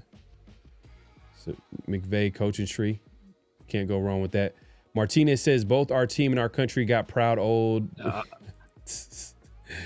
Man, you funny, bro. Daniel Kim says, my guys, man, hey, man, Daniel Kim with the super chat. Daniel Kim. My guys for always bringing the Man, real takes appreciate loyal you, to the soil, but we need to be better and do better. Hashtag SS. Now, facts. Facts, man. Yo, but the thing is that, like I said, bro, I said it when we fired McDaniels. It was a bad move. And people was dancing in the street. They was doing Gangnam Style. They was doing way too much, bro. Like celebrating and stuff. Like, bro, I said at the time, and people was all, come on. Come on, Severe. The people understand it was McDaniels. Like, nah, bro. Like I said, people don't think about what that person was. They think about themselves in that person's shoes. And if I come out the gate struggling, are you going to potentially F me over for the rest of my career? It took Dennis Allen how long to get another job? Steve Spagnuolo has multiple Super Bowl wins. You can say the most recent ones were built on the backs of his defense with the offensive minded head coach. So you can't even give Andy Reid the credit there. And he still hasn't got a second job because how bad he did the first time. Bro, you can't mess around with that first opportunity. So the way they did Josh McDaniels, whatever you think about Josh McDaniels, they did him dirty. And then I wasn't even an AP guy to begin with. I didn't even want AP. But, once you're giving him the job, you have to understand it's going to take time for him to grow into the role. And then you fire him after 1 year, rather, in the most embarrassing fashion. Like, it's a bad look, bro. It's a bad look. Yeah. And that's on Mark. Those are both on Mark. I agree, man. It's like you got to be classy, bro. Like people pay attention to that type of stuff. Like they want to, you know what I mean? Like that type of stuff goes a long ways. It's the Raiders' reputation which gets hurt. I'm not gonna lie. I always think about Jack Del Rio announcing his own firing. I was like, damn, I respect, like, bro, like he could have easily been like, nigga, he could have said, F you, F this. Like, I'm not gonna imagine announcing your own firing. You know how wild that is? Exactly. Like Mark, that's wild. You want to talk about like not having the balls to like do something? Mark didn't have the balls to go out to the media and to announce like, hey, they're going in a different direction. Like, why did Del Rio have to announce his own firing? I've never seen a coach do that, but it is what it is, man. Old school FCS says, thank you, Severe 100. Yeah, man. Yeah, there you go, man. He's hey, bro, saying some real shit. Man. House Junkie says, ever since the Raiders moved to LV, they have been dancing with the ugly girl. We need to change the right mindset of upper management. Yeah, it is what it is, bro. Man, my guy LS with the super chat. He says you need to go. You need to go with an offensive head coach who can call plays. You go with a defensive head coach, and people will continue to steal your OCs and kill. Look, the only way I feel like the way you can make it work with the defensive coach, hire a veteran offensive coordinator that was a former head coach. Meaning like a guy like Mike McDaniel, a guy like, if they get fired, obviously Mike McDaniel gets fired or Brian Daboll gets fired, I'm like, hey, that's a perfect situation because they're not going to be going. It's not like people are going to be knocking on their door to make them a head coach because they've, it's hard for guys to get a second opportunity. Mike McDaniel's the OC. I'm with that, bro. Mike McDaniel's the OC. I'm definitely with. Now, as far as a head coach, nah, hell no. But OC, he's tough. SoCal says, stop it, Severe. McDaniels is trash as a head coach. I don't think he's arguing that McDaniels wasn't a good coach. It was just the way the Raiders handled it. That's the point that that's the point that you're trying to make, right? It's the way the Raiders handled the situation, which sends a message to everybody else like, whew, if they don't have everything in place, I'm not taking that job because they're gonna do me like they did McDaniels. Right. Because they're not gonna be understanding to, not having a quarterback. Because that's not what AP didn't. He didn't have a quarterback, or he didn't have all these things in place. They're just gonna care about wins and losses. And if that's the case, then, coaches are not gonna want to come here unless they have things in place, like a talented roster or a good head coach or a good a quarterback. Yeah, bro. Del Rio was done dirty. And whatever you want to think about Del Rio, I was like, damn, like, Whew, for like sure. that was For sure. wild, man. That's wild. So it's a track record with Mark though, man. But it is what it is. Del Rito screwed us by not rehiring Musgrave. Yeah, that was a bad decision. That was Carr though. Yeah, that for was, sure. That was But on that Carr. was with Carr too. That was Carr too. But he's the head coach, right? He makes that decision, right? He makes that call, right? So you know, he's head coach quarterback relationship is just that dynamic. That's on both of them. Yeah. But I at the end of the day, like you can see Carr plays a hand in it with him also influencing the decision, but like Del Rio has the final say. Like, and I think his contract expired, so it's not like he fired him. He just didn't bring him back, and he just went ahead and promoted the QB coach, Todd Downing. And I remember I told my boy because he became OC for Tennessee a few years back, and I was like, get ready for the worst offense you ever seen in your life. Yep. And it was he came back and told me like, bro, you were right. He was terrible, man. The offense was terrible. And then I think at the time Vrabel had to take over play calling. Vrabel, defensive coach, had to take over play calling. And then the rest is history. Wild. Yeah, man. But yeah, man, it was a tough game, tough result today. I mean, obviously we're looking at the bigger picture. We're talking about coaches and the draft position and decisions that were made over the offseason and things like that. But obviously today was a tough game, tough loss.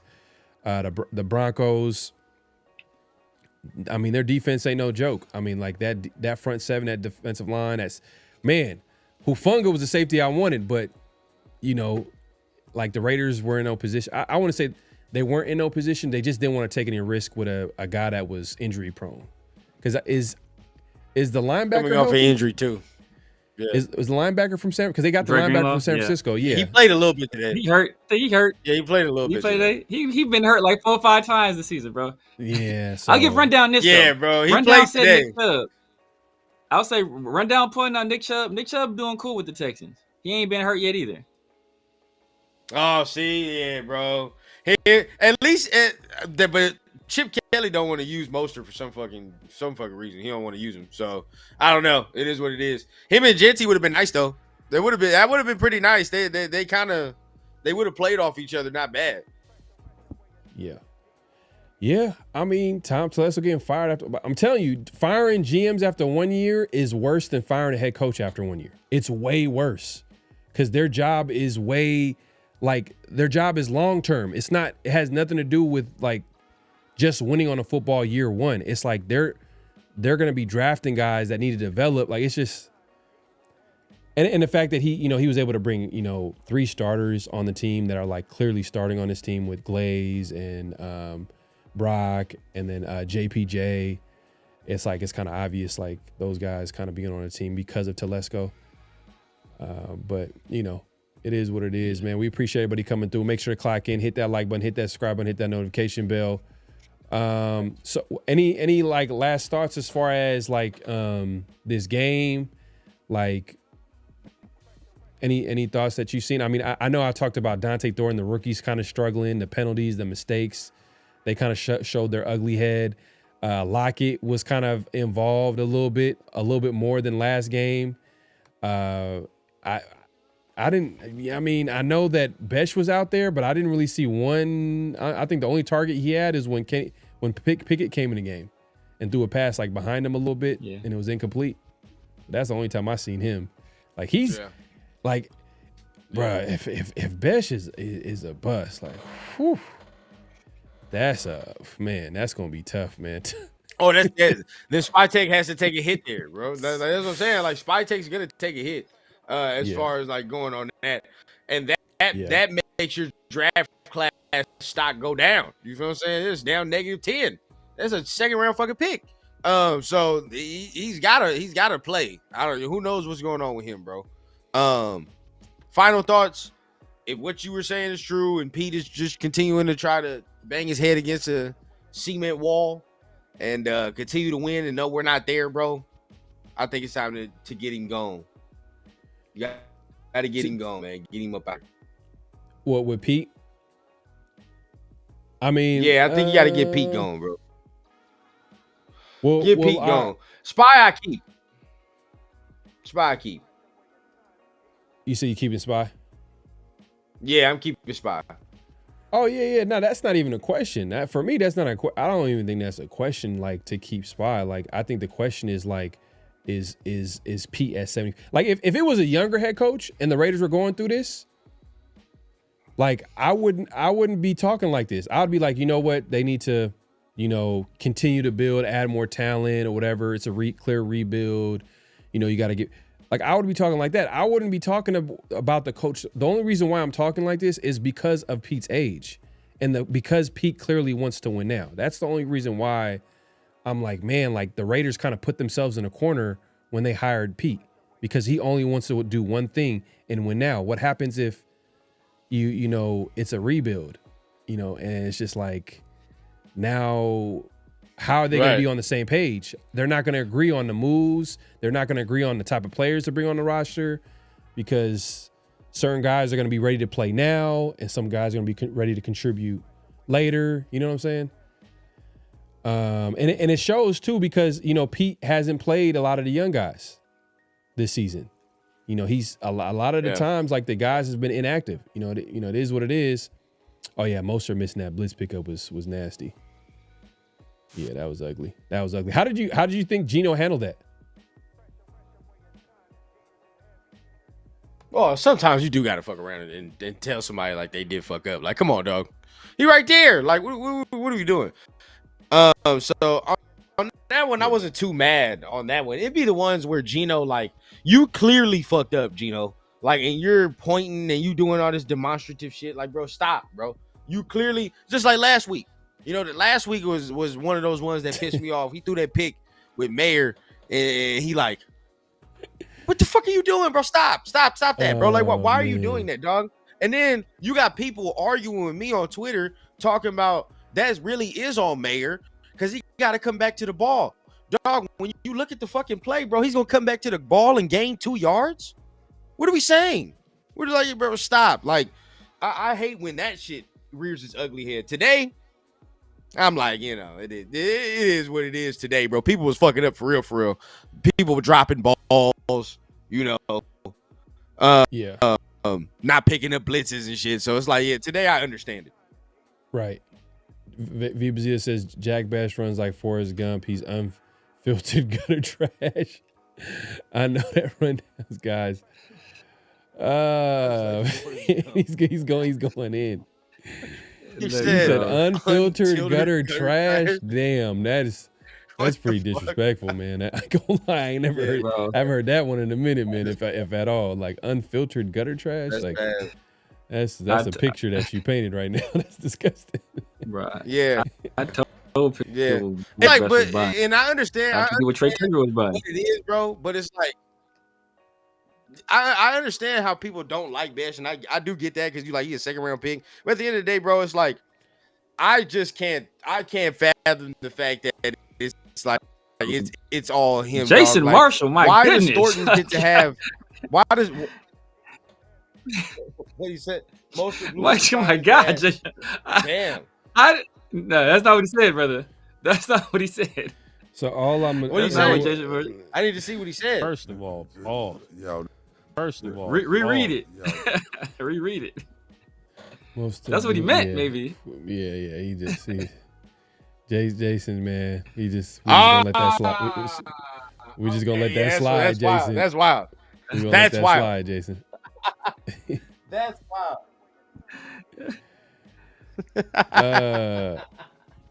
Raider Alex says, shit, I wish Best ran like Forrest Gump. That motherfucker ran a 4.3 at Alabama All-American. Yeah, that's true, man. The real Forrest Gump, he can run like the wind, for sure. Martinez says, bro, we just need to start from scratch. Why? I don't know. It'll be a whole other segment to show you talking about that. Yeah, man. But rundown, man. Appreciate coming through, man. Great conversation. Great show. I know we got into it a little bit as far as like the whole dynamic with the team and the coaches and all that type of stuff. We're gonna have plenty of time, obviously, this season to talk about it because that's all we're gonna talk about. Just because the season is terrible, and then we're gonna be getting into like we didn't even get into some of the guys that we liked. You know what I mean? There's some games this upcoming week too that that it might be good to watch. As far as quarterbacks, college QB. I'm talking about college, man, college. Okay, College, man, college. For sure, yeah. You know, it's college. You know, we got to start Say, evaluating. no, now, no winners. No, nobody. Exactly, man. Hey, man, run down. Let the people know where they can find you, what to look forward to, all that good stuff. Cole had that punt block though. J. Cole, he was an early winner. Yeah. Oh yeah. Probably AJ Cole, probably the only one. As far as me, bro, you know, catch me here at the Raider Rundown. Think about doing something tomorrow. You know, usually do a show after, or you know, the day after the games. You know, basically running it all down, man. You know, breaking it all down. So I might do something then. Maybe do something Saturday, but for sure, you know, tap in with me on Monday, man. We'll get back to it. But just go ahead and tap in at the Raider Rundown. Sometimes I go live, sometimes I don't. Just tap in with me, man. For sure. So yeah, man, we about to get into the NFL picks, and we're gonna get up out of here. We'll tap in with a rundown soon, man. Appreciate you coming through, bro. Man, appreciate y'all, man. Hey, much love again, man. I'm about to go get my ass in this bed. Y'all already know what time it is, man, after the stink of this defeat. So hey, I'm gonna tap in, bro. All right, bro. Peace. All right, man. Well. All right, man. That was a rundown, man. Appreciate him coming through, chopping it up. We're going live on all three channels. So if you haven't already, make sure to clock in, hit that like button, hit that subscribe button, hit that notification bell. Man, tough loss, I know. But man, we got some updates here, man. So we gotta take a look at some of the wins and losses here from last week, NFL Pick'em games that we do weekly. Give me 1 second here. If you want to, Severe, if you want to hit up the chat real quick. Yo, LS, that's all I'm gonna say. LS, ayo on that one. Remember when Dick Van Mill take on Warner being held responsible for a fumble that wasn't his fault? Gino points fingers on 50-50 plays. He's a scab. Yeah, man. Yeah, it's. I mean, you know, as a receiver, you are taught to come back to the ball, but it's still a throw he shouldn't have made. I think he misread the coverage. So you know, he got another ball batted at the line of scrimmage today, much like he did last week. You know, to lose us the game. So, you know, Gino just hasn't played well, man. And the fact that we keep throwing him out there, he was hurt, bro. Just at that point, that's the perfect opportunity for you to say, okay, well, dang, let me take a look at Kenny Pickett real quick. Like, you know, like that was a perfect opportunity. If they're really trying to win this year, if Pete Carroll is really trying to win, then that was your opportunity to do it. But instead of doing that, you know, he'd rather be loyal to his guys and actually go out there and try to win the game. So, and that's been our downfall since before the season. You know, people just didn't know it at the time. But now we kind of see him showing loyalty and fealty to people that he has relationships with or has blood relations to. Like, he prioritized that over actually finding the most and best qualified people. So it is what it is at this point. You know, that's going to be his downfall. It's unfortunate that he's dragging the Raiders down this season. Hopefully the silver lining is that, you know, we end up with an elite player in this draft. And as I said before, you know, it's not about just the first round. When you pick high in the first round, you pick high in every subsequent round as well. So that gives you the kind of flexibility where if you have a high second round pick, if you see a guy falling in the first round, a quarterback possibly, right, you can do the thing. I think the Giants actually did it with Jackson Dart, where they moved into the 20s and picked Jackson Dart. Like, that gives you that ability. Now, if you're picking, you know, if your second round pick is like middle of the pack or in the back half of the second round, like, that second round pick isn't as valuable. So it's going to take a lot more for you to move up. And a lot of GMs, you know, they're risk averse, or they like to accumulate resources. They don't want to really spend resources. So that'll make them less likely to make those kind of moves. So like that's why people talk about not tanking or throw that out the window, bro. Like I said, I would never have a coach purposely lose. I would never have a player purposely lose. That's not what you do. It's all about #SS. #SS. Facts. Let me see here. Go to next here. Let's go. Blocking became a mess when he got hurt. Man, it's hard watching this team late. I didn't feel like this is a mid-2000s, maybe because I was grown, but damn. Yeah, man, it's pretty ugly. Schrader. That's crazy. Yeah, man. So we might do this in the future shows. Raider Rick, man, appreciate you even asking. And we have people asking in the past, like we're gonna try to set up a line for people to call in. Yeah. And then y'all could chime in and chop it up, and we can have a conversation with y'all, man. We love coming on the show and the chat. So yeah, we're gonna have a different outlet for you guys to call in and just tell us your thoughts. Obviously, if you disagree with us, agree with us, or just want to talk about the Raiders, man, we'll have a line where you can call in, and we'll set that up in a future show.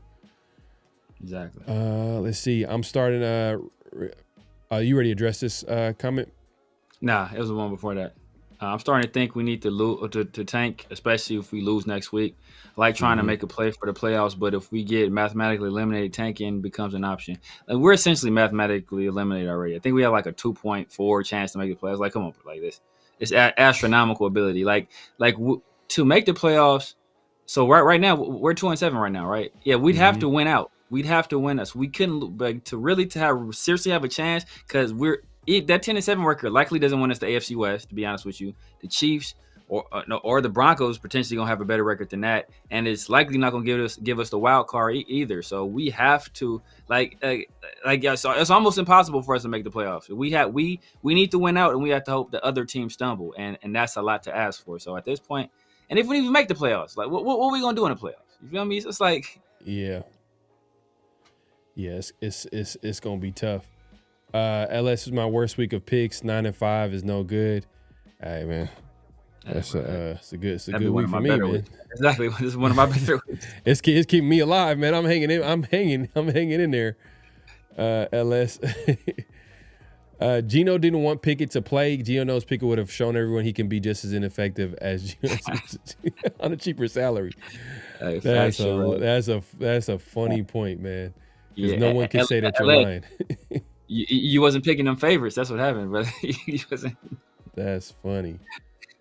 That is hilarious. Boom, boom, boom, boom. Here we go here. Gino stayed in. Gordon got a question for you, bro. You got a question. What QB do you guys like in the draft? None of them wow me. Dante Moore is like my favorite.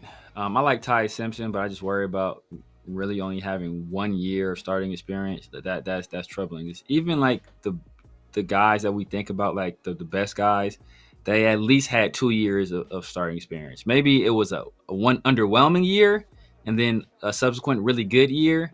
But Ty, I can't think of a single successful NFL quarterback that only had 1 year of starting experience at the collegiate level, especially in the modern NFL. I mean, maybe you could think about somebody. Well, this guy from Sam Houston State did maybe somebody way back then, but I can't think of a single guy in the modern era. So that's scary. Dante got pretty much a year. I mean, he got a little bit more than a year. Like he got 2 years. Yeah, he got almost 2 full years. Of playing? I don't think it was 2 full years though. It's almost 2 full years. It's gonna be like a year and like 3 quarters of starts. Yeah. He started most of his true freshman year, and then he sat a year behind Dylan Gabriel. But he played some games. They didn't start, but he played some games last year, and now he's going to essentially start the entirety of this year. Yeah, man. So we've been paying attention to that. I mean, a guy that I like, man. I've been talking about him for a minute. I know he didn't have a good game against recently is Brendan Sorsby. He's a guy that the Raiders can probably look at maybe in the second round, maybe. Depends on how the season goes and the pre-draft process. I'm looking at I'm being realistic, man. I'm not sure if the Raiders are gonna be up there early to pick early. I mean, how bad they are, how bad they look, they deserve to be in the top 3 or top 5. But I'm not sure if when it's all said and done, because right now they're number 6 and they're tied at 2-7 with 2 other teams. And the only reason why those guys are picking ahead of them is because of strength of schedule. So, and the way Pete is moving, he's going to try to win he's going to try to win these games. And that might affect, the Raiders draft position. So we'll see. But real quick. Joe Burrow, he played 2 years at LSU. He was at Ohio State, then he transferred to LSU. He played his junior year, and he was just mid. He's mad. I think they projected him as a 5th, 6th round pick. Then he came back and had the most impressive college season possibly of any quarterback ever outside of Cam Newton. And Gary Rice went to Mississippi Valley State. Ricky Beaver. Mississippi Valley State. 1 second. Joe Burrow play. Okay. I like Drew Allar. Yeah, I mean, yeah, maybe like you said, second or third round. I think a third. Look at that injury because he's already kind of playing ass too. So it's like you bet no potential at that point. You know what it is too. I could see someone taking him like in a second just because like be like, oh man, that arm, you know, the traits and like he called pro style. He comes from pro style off, and you know, just try to hype him up and whatever. And then he does have a little bit of experience compared to some of the guys that are gonna go. So he got some experience too as well. I don't know. Like, hey, does he even come out? I mean, the way he kind of went out, it's kind of his stock right now would be super low. But I don't know if he has eligibility left and all that. It's gonna be tough. So Quirk, I mean, I guess if you want to go just Division I football, because Cam Newton was at Florida, then he got kicked out, I think, for like stealing laptops or something like that. Then he went to, I think, Blinn, like it's a Division II college, and he put up like crazy historic numbers there. Then he went to Auburn, and obviously had probably the most impressive, you know, season of any quarterback in FBS ever. You know, dragging that team that I think had no pro players, and you know, I think Gus Malzahn. Nah, not Gus Malzahn. I forgot who the head coach was. It wasn't Gus Malzahn. But like a bum head coach too, dragged them to a national championship. Obviously, he won the Heisman. So. He technically had more than 1 year of starting experience. It just wasn't all that at Division I level. Yeah. Martinez says, I'm thinking Pete told Mark to let me tank to get a QB. He probably told Mark is the nation. Yeah, I don't think that would be true. Mark has a weird view on how things should happen. Like he feels like every team should win right away. I don't know it, because for some reason like there's pressure on these guys like right away. Like every coach feels pressure because of not winning right away. But like if we look at the roster, we look at the team. I'm like, but it's not a good team. It's not a good team at all. Because know what it is? Maybe outside of maybe McDaniels, because he kind of like hyped it up. You know, it's like they went all in on Derek Carr and they re-signed all those guys, so people are kind of excited to see the offense, and it kind of fell flat. But yeah, this I don't. How did they even go? Why would they even think that this is a team that's ready to win now? Like what? And it feels like they're trying to do both. They're trying to rebuild and trying to win now. It's just like, what makes them even think that? Like, especially with everybody being the way they are. No, what I think it is, I think these guys, like, you ever get in a job interview, and you know, obviously you be trying to sell yourself. So I'm sure they get in a job interview and they be trying to sell themselves as a guy that can come in, you know, like, oh no, like this team's not far away. I know I could do it. I can get it done. And then it doesn't happen. And then, you know, obviously Mark is looking at it like, well, Moho, you said, and Mark not that football smart. He said it before. So he's looking at it like, well, dang, dog, you said you can get it done. You said we weren't that far off. And now you telling me that, you know, that like you need all of this, like Pete Carroll, like, he was selling, so I win 10 games every year. And, you know, tell Max, tell him to buckle up, whatever he said, whatever nonsense he was saying when he was selling wolf tickets this entire offseason. So he's like, he's saying we should be saying nonsense like that, bro. You set yourself up to fail, bro. And that's what he did, bro. He's falling flat on his face. No, facts. Man, we appreciate everybody coming through. Make sure to clock in, hit that like button, hit that subscribe button, hit that notification bell. Here we go. Let's see. So this is what happened last week. We had this is the update here. This is the total record here. So right now I'm at 76-49-1, Severe 75-51, and Min is 85-40-1. So how we did last week was it's not on the screen. Oh, you can't see it? Oh, hold on. Let me see. How about now? All right, here you go. So last week you went 8-5 Severe. I went 9-4. And then Mint also went 9-4, so that means we tied up. So that means like not tied up on as far as record as you can see on the screen, but exactly.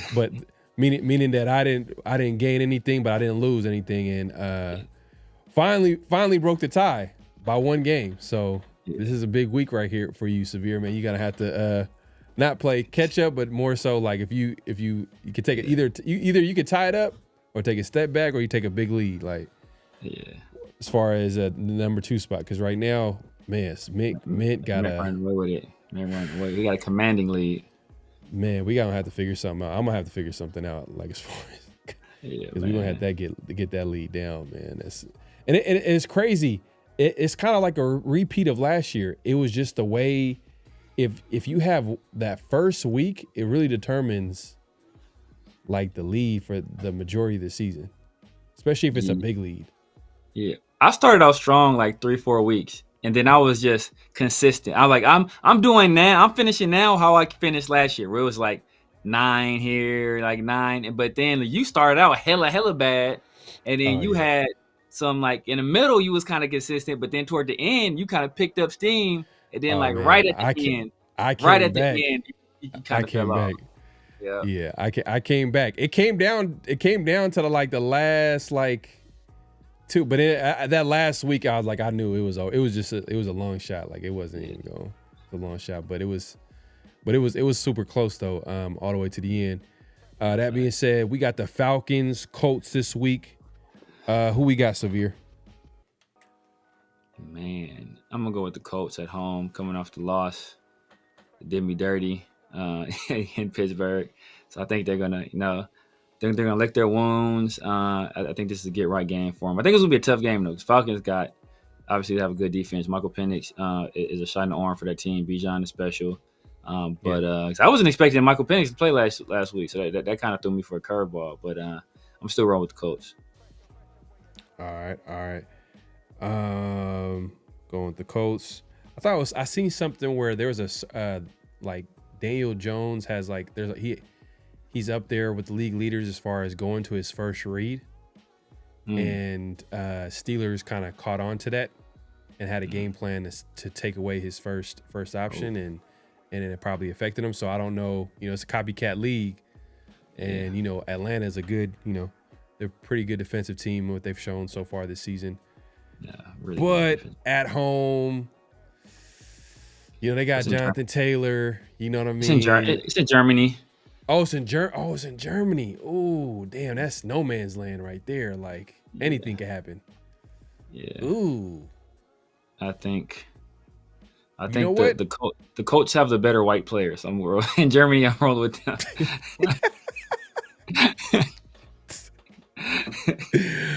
Oh man. You know what? I'm gonna go. On that note, I'm going with Atlanta, man. I'm taking the brothers in Atlanta. Umar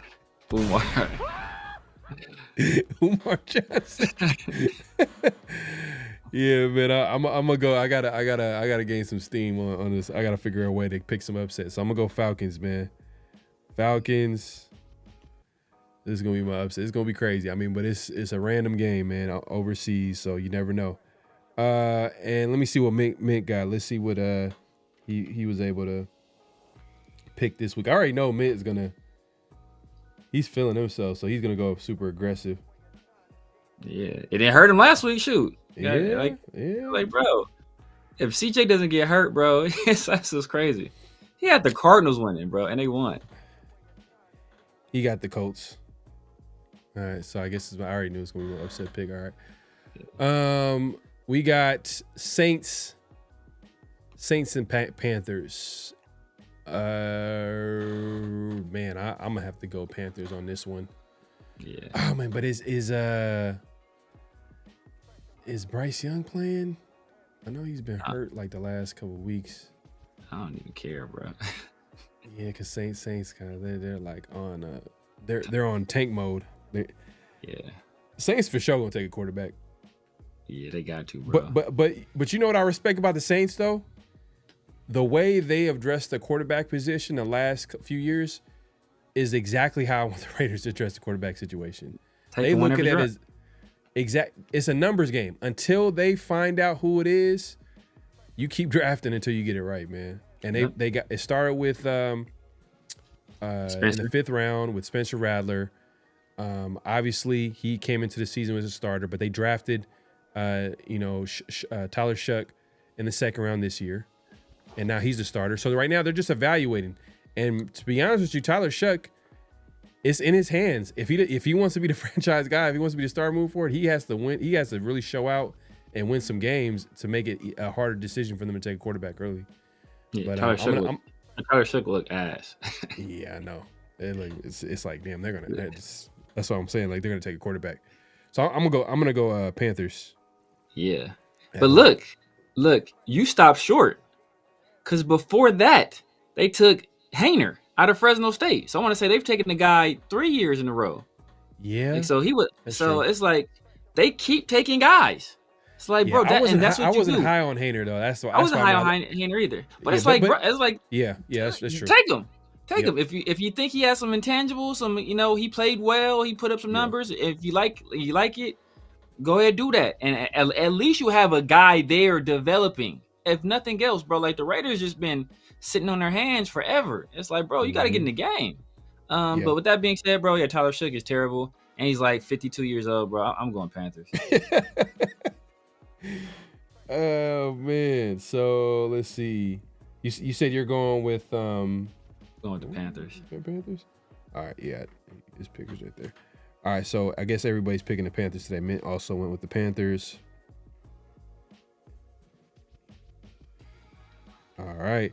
And we got the Giants and Bears this week.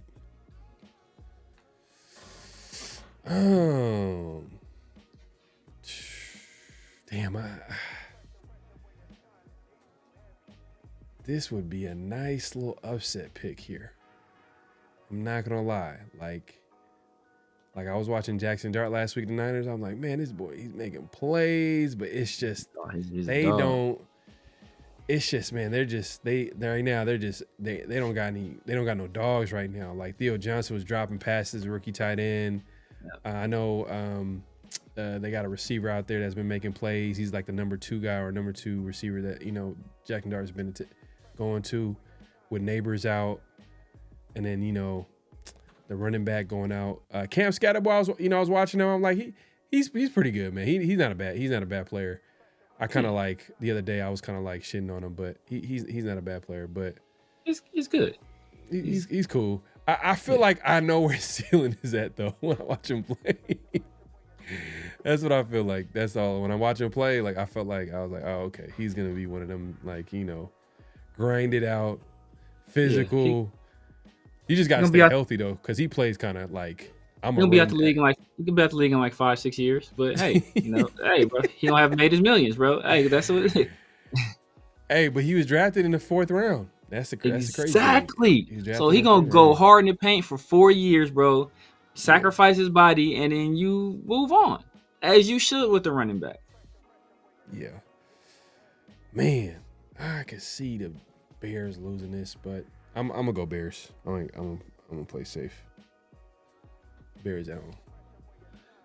Yeah, I'm gonna go Bears too. I mean, I love the Giants' defensive line, and obviously, Jackson Dart. This is one of the guys that I liked all of last year at QB, but he can't do it all by himself. Looks like it's Bears all across the board. Minted also bad. went Bears. We got to get Minted back on here, man. Hopefully we get him on soon. Yeah, a guy. I can't be going with y'all, bro. I'm behind. Jaguars, Texans. Oh, in Houston. Oh, that's easy. I got this one. Damn, I don't even like.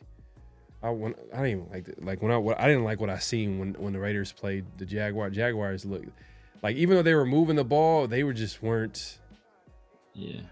I know they got Jacoby, but Lawrence did not. That was a disgusting throw he had in the red zone. But he did play a little better after that. But man, you know what? I'm gonna go Texans here. All right. Yeah. I mean, Texans got a hell of a hell of a defense. Obviously, Daniil Hunter, Will Anderson is proven. Anybody that said Tyree even had the possibility of being a better player than him, foolish, making them look bad. Derek Stingley, for my money, is the best corner in the league. I know people like PS2. In my opinion, it's Derek Stingley. And then Kamari Lassiter, he's a hell of a corner as well. One of the best young corners in the league in the second year. You feel like he's a better athlete? You feel like he's a better athlete than yeah, he's a better athlete. Yeah. Gotcha. But PS2, bro, his technique is, you could tell his dad was a corner, bro. His technique is bro. flawless, bro. And he's a good athlete. He's not a bad athlete. He's a good athlete too, but his technique is just, bro, pristine. But I'm gonna go Jags, man. You know, Jacoby. I think Jacoby comes out there, man. Jacoby, you hear about the bet that LS has, and he already paid up half. He gonna make him feel bad for it. He gonna make him feel bad. Jacoby go for 200 and a touchdown. All right. You going Jags? I'm going Jags. All right. Let's see, man. They need a reliable receiver, so they got what they needed on offense. You know, Brian, I was looking at something. Brian Thomas has like a 17% drop rate, bro. That's like crazy. Yeah, I think there's a reason why they were trying to see what they can get from him. They were like, maybe we should trade this guy, because this is a new regime. This regime didn't draft him, so they're not really tied into Brian Thomas. So all they know is this Brian Thomas. They don't know the Brian Thomas from last year, who was one of the surprises of that rookie class. But Minted also went Jags, so I guess I'm going with the upset pick. Texans, man. Hey, man, just at home, division game. We'll see. I will say, CJ Stroud is still in concussion protocol. Oh, damn. Look at this. Look at that evil smile. That right there was an evil smile. Nah, but look. Now, peep this. They should have won this last week. They could have won this last week with Davis Mills, because they're built on defense and running the ball. Like, they're built on defense and running the ball. So CJ ain't been like lights out outside of like a few games, but they run the ball with Nick Chubb. Davis Mills does what he does. Like, you know, he just takes care of the ball. I think they can win. Let me see here. Let me make this bigger. Pick flip, Jags 5, Texans 2. That's the score. It's gonna be a low scoring game, bro. It'll be a low scoring game. All good. Hey, man, appreciate you subscribing, man. Appreciate you coming through, Martinez. Ain't nobody catching it. Rice Emmitt Smith records. Oh, no, hell no.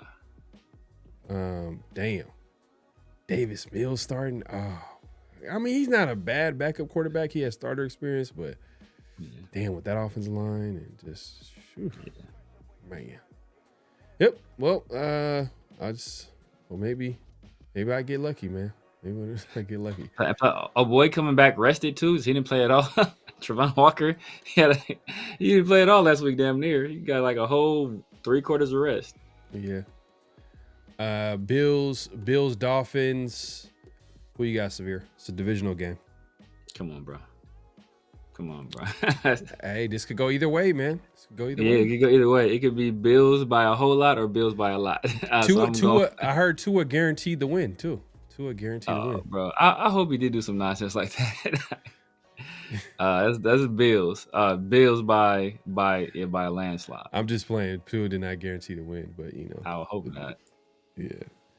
Got the Bills. So yeah, I'm going Bills here. I ain't playing around. And let's see what Minty got here. I'm sure he got the Bills as well, but you know, just gotta. Yep, got the Bills. Let's see. How many favorites have I picked? Because that is what LS judges me by. How many of these have been favorites?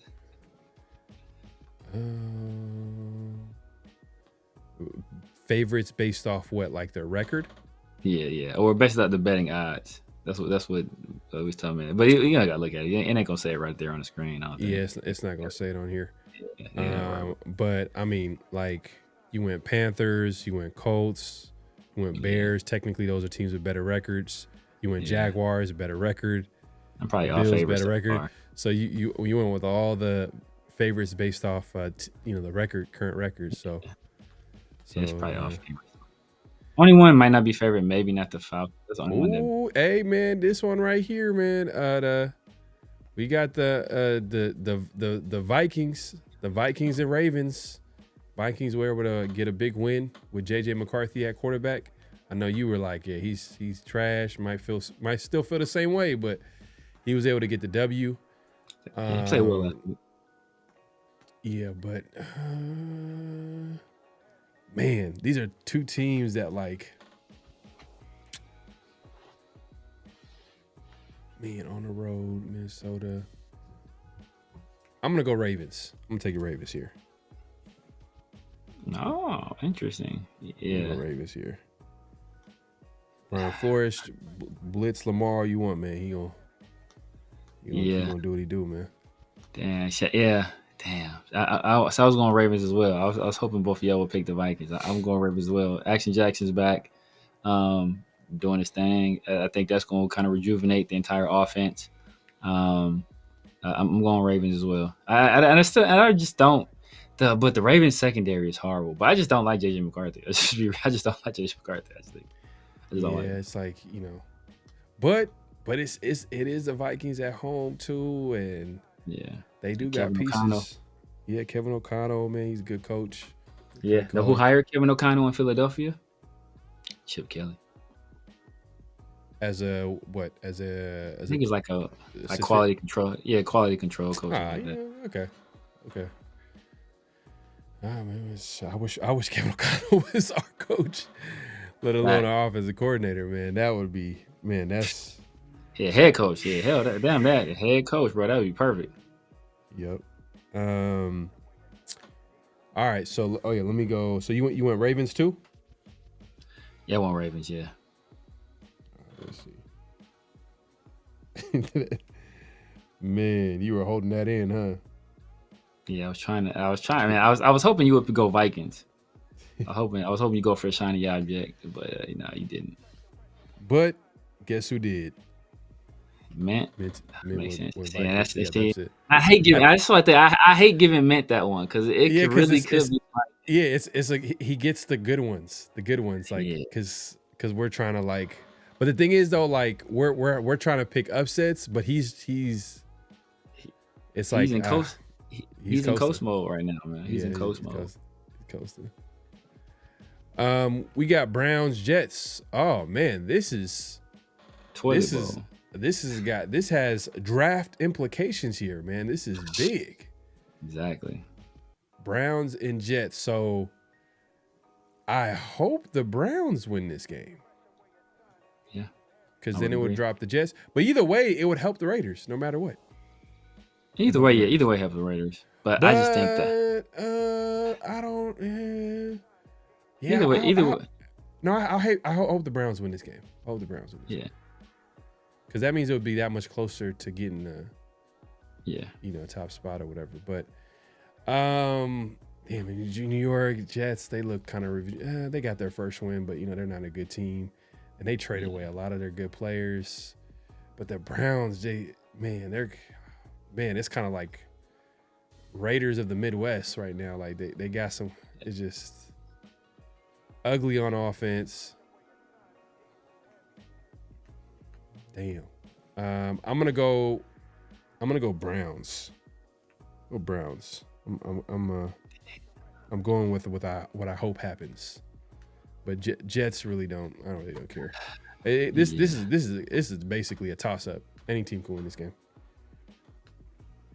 I'm going. Damn. See, I'm going Browns too. It's the Jets. I thought you was gonna go with your boy.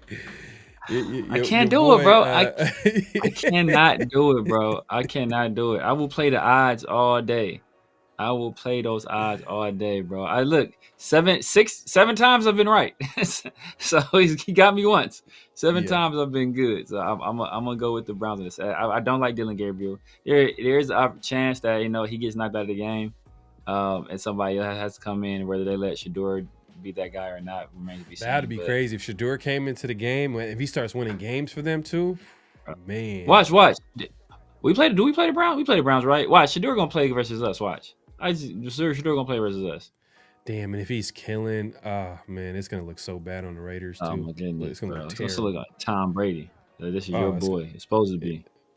Bruh, like if he played, bro, because we could have easily got him, man. Like, and that's my thing too. Is just I know we keep, just bringing up this point, but it's just the Raiders, just them not trying to get a quarterback if their quarterback in the first round is not. It's like you still can grab a quarterback. Like, bro. You still can Exactly. grab, and in the money rounds though, like the money rounds like second to like I'll say fourth, or even maybe the latest maybe a fifth if you get lucky if someone drops, which we've seen in the past years. But instead they didn't take one the year before this. This year they took Cam Miller in the sixth, which is basically like I don't know why that dude's an undrafted like that. I never understood that pick. Like to this day, like it shit don't make no sense. Like no one was gonna pick him up At all, bro. It's just not smart at all. But it is what it is. Minted also went the Browns. Also we went Browns all the way. So I think we're hoping for this outcome. Ooh, this is a good game right here. This Thursday Patriots, night. Buccaneers, Tampa. Ooh, I know who I'm going with, man. And it's gonna be the Bucks. I'm taking the Bucks, man. Give me the Bucks, man.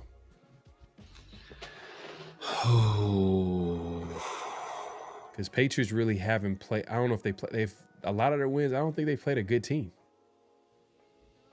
Oh, did they have one good win? They might probably have one good win in there against Maybe. a good team. I don't remember. I don't remember. I don't remember them beating like good teams through the stretch. So I'm gonna go with the Bucks because it's gonna be both teams are like 1-6-2. Obviously, I think Bucks probably coming off. They might be coming off a bye. They're coming off a bye for sure. So I'm going Bucks. Yeah, I'm going Bucks. Oh, they beat the Bills. Somebody said they beat the Bills. Yep. Interesting. Okay, that's a good win then. It's a good win for sure. Man, know what? I think Mint is gonna go Bucks. So I'm gonna throw a curveball. I'm gonna go. if Jacoby go for 200, bro, yeah, it's like it's. Oh my goodness. Man. I think Mint gonna go Bucks. So I'm gonna be strategic here. I think the Patriots are a live underdog. I'm gonna go Patriots. Pats ain't playing, but Bucks roll. Okay. All right. So you go Patriots. Yeah, I'm sure Mint win Bucks. All right. Let's see here. Hold on 1 second. Let me check what Mint got. Let's see here. What the chat talking about? Shador ain't gonna see the light of day. He got injured by not playing or getting first team reps. He had like 2 or 3 injuries. But yeah, see, man, it's the one time that he should be the second string quarterback. All of a sudden he has a back injury. So in the situation where he'd be one play away, then he all of a sudden he's injured and Bailey Zappi. It's like, come on, bro. Like I also said, Stefanski playing games, bro. Like, and I just don't like it, man. If you don't want the kid, understandable, but don't try to bury him, dog. It looks suspect. Yeah, and that's why you don't like Stefanski too, because if he like possibly gets fired, you don't like him because he plays the games that he's playing is kind of ugly. Yeah, especially when you need a young quarterback. Like I don't want that kind of dynamic playing out here. I think he's a good coach though, but yeah. Well, that's why that's why I like when regimes are all on the same page. That's very important when GMs and coaches are on the same page. Mind you, you could argue that like the Shador getting drafted was probably because of the owner, maybe not the GM, and because I know Andrew Berry's. I think he's probably been there since Stefanski got hired, so he's been there for a minute. So I think they're on the same page. But yeah, that's an ugly situation. But yeah, man, I guess I got the upset this week. I got the Bucks. Both of y'all got the Patriots. Next game Patriots? we got. Patriots. He went Patriots. Yep. Yeah, you ain't even letting your boy get the upsets, bro. Damn, dog. I'm trying to get my upsets I like this one. My other one is kind of questionable. My other upsets picks are smooth one. That's a smooth one. Yeah, this one's smooth. Cardinals, Seahawks. Another divisional game. I'm going Seahawks, man. Oh, yeah. I ain't playing around. I'm gonna go Cardinals again. I'm going Seahawks too.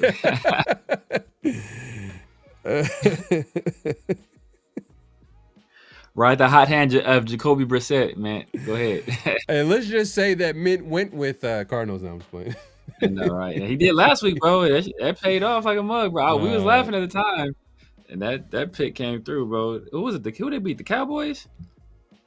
Yeah, they got the Cowboys in Monday Night Football, and they kind of like shut him down too. They shut him down. They dogged him, bro. Yeah, he went Seahawks too, so it is what it is. All right. Next game up here, we got Rams 49ers. Another divisional game. I'm going Rams. On this one. I'm gonna be simple here. But it is on the road though, and like 49er. I'm not gonna lie, division games, 49er Rams games, those kind of go either way. Especially the 49ers when they're healthy, but it's just like, I don't know, it's kind of close. I don't know. I mean, it's kind of, damn. Damn, 49ers are 6-3. I have a friend who was a big Niner fan, and he thinks the NFL is trash. He's all like, I can't believe the 49ers. He's a big Niner fan. He's like, hey, the 49ers are trash. I don't know how they're 6-3. The NFL is trash this year. He says like there's no way the 49ers should be 6-3. Like they're not. He's like they're not. He's a very. It's because it's Mac Jones too, bro. It's not even Brock Purdy. It's Mac Jones. Yeah, they don't have. He's saying the NFL in general though. The NFL in general is not like. Oh, it's not. It's like a down year as far as I don't know. And I was thinking about it. I was like, yeah, there's not really a team that's dominating, really. Yeah, that's what the NFL likes, though. They want parity. They want like any given Sunday. So that's what they want. They don't want like one team run away with it, you know. But usually there's like there's a few top teams though. There's a few but there's not really no one is really kind of taking it. There are, but people just don't take them like the Colts. Just nobody takes them seriously. Yeah. It's like there's a top team, the Rams 6-2. There's nobody. They like it's just not your. All right, it's like man, I don't know for whatever reason, because Sean McVay. I respect the Rams though. I respect Sean McVay and Les Snead. That's what you need, bro. That's what you want in your guys. Like Sean McVay coaches them up. Les Snead, he handles the personnel. Sean McVay is a genius.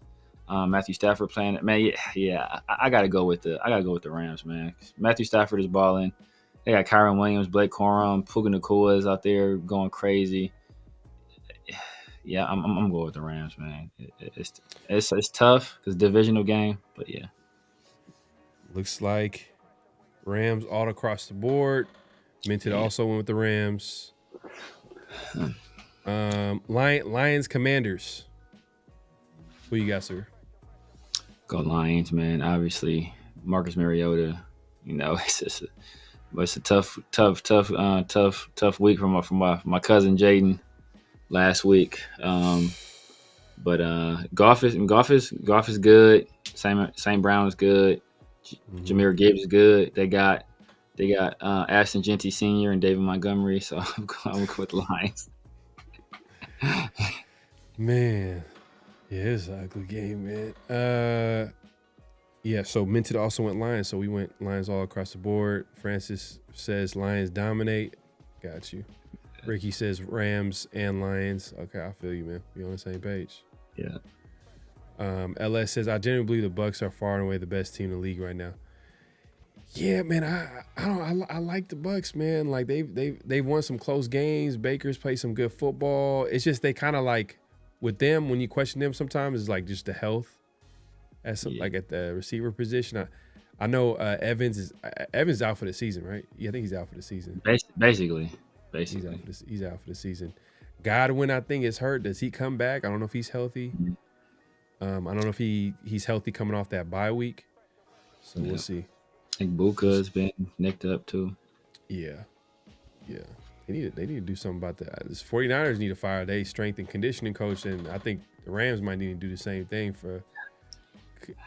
because for some reason the receivers keep getting hurt. I don't know what's going on, bro. Steelers and Chargers. Who you got, Spear?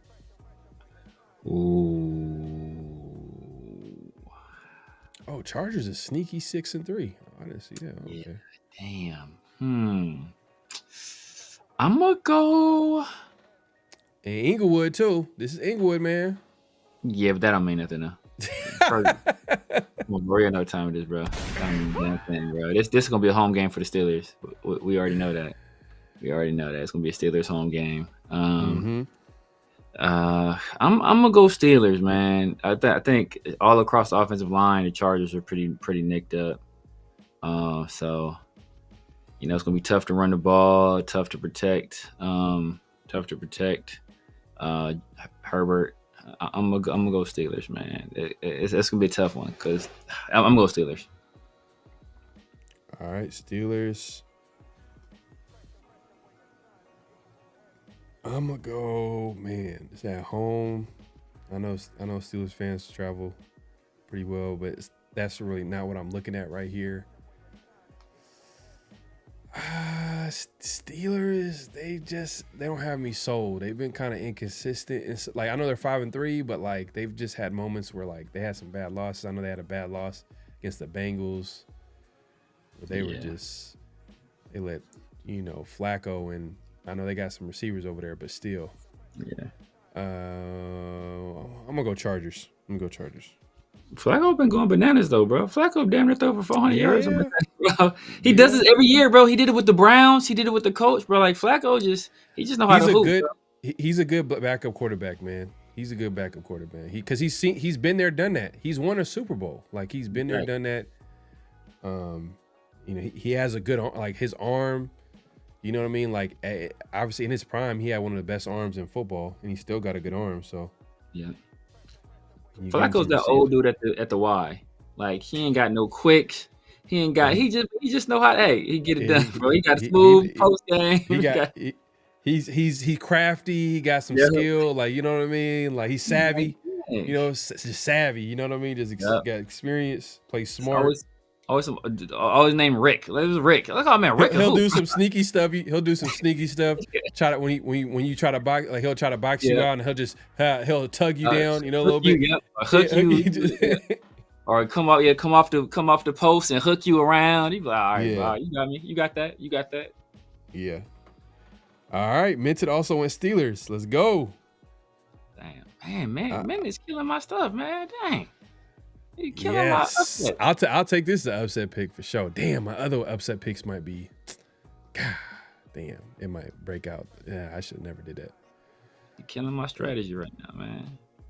Eagles, Packers, Monday Night Football. This might be the game of the week as far as I don't know who might win this game. This is sheesh. You got the Packers who like to complain about the tush push.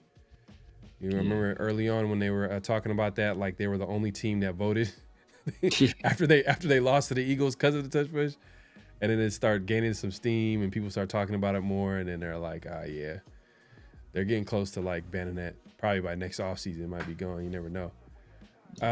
Eagles, Packers, man.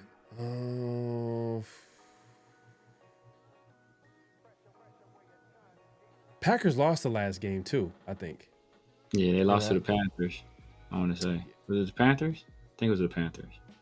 Nah, it wasn't against the Panthers. It was no, Eagles, or you said the Packers? No, the Packers lost last game. Oh, I don't know who it was. Man, this one's a tough one.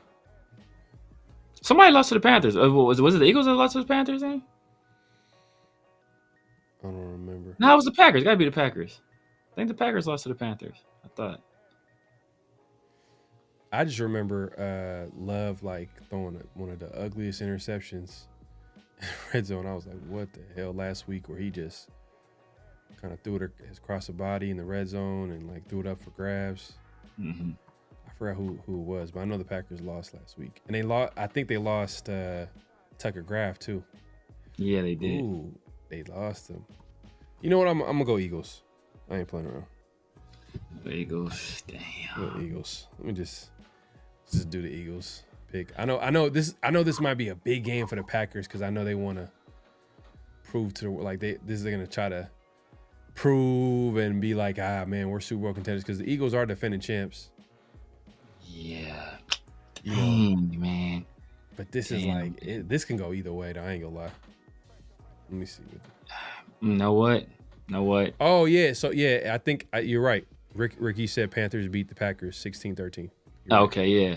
See, yeah, because I remember I think I was talking to somebody and I was like, the Packers play. Oh, they play down to their competition. Exactly. That's That's what I'm saying. They play to level of competition, so I think they're gonna get up for this game. Yeah. I think this is gonna be a big game for them. Man, and they coming off a nasty loss too. Yeah. It'll be at home. I think Jordan Love gonna want to prove a point. But the Eagles might want some revenge though. But you know what? I think Mint probably went Eagles. I'm assuming if he ain't mess up my strategy again. So this is my. I get a live underdog. I'm gonna take it. I'm gonna take the Packers and hope Mint didn't undercut me. Yeah, man, this can go either way, but I can see that happening too, just because of them coming off a bad loss and they're trying to. Guess what? He picked the Packers. Upset pick of the week. You got the Eagles as an upset?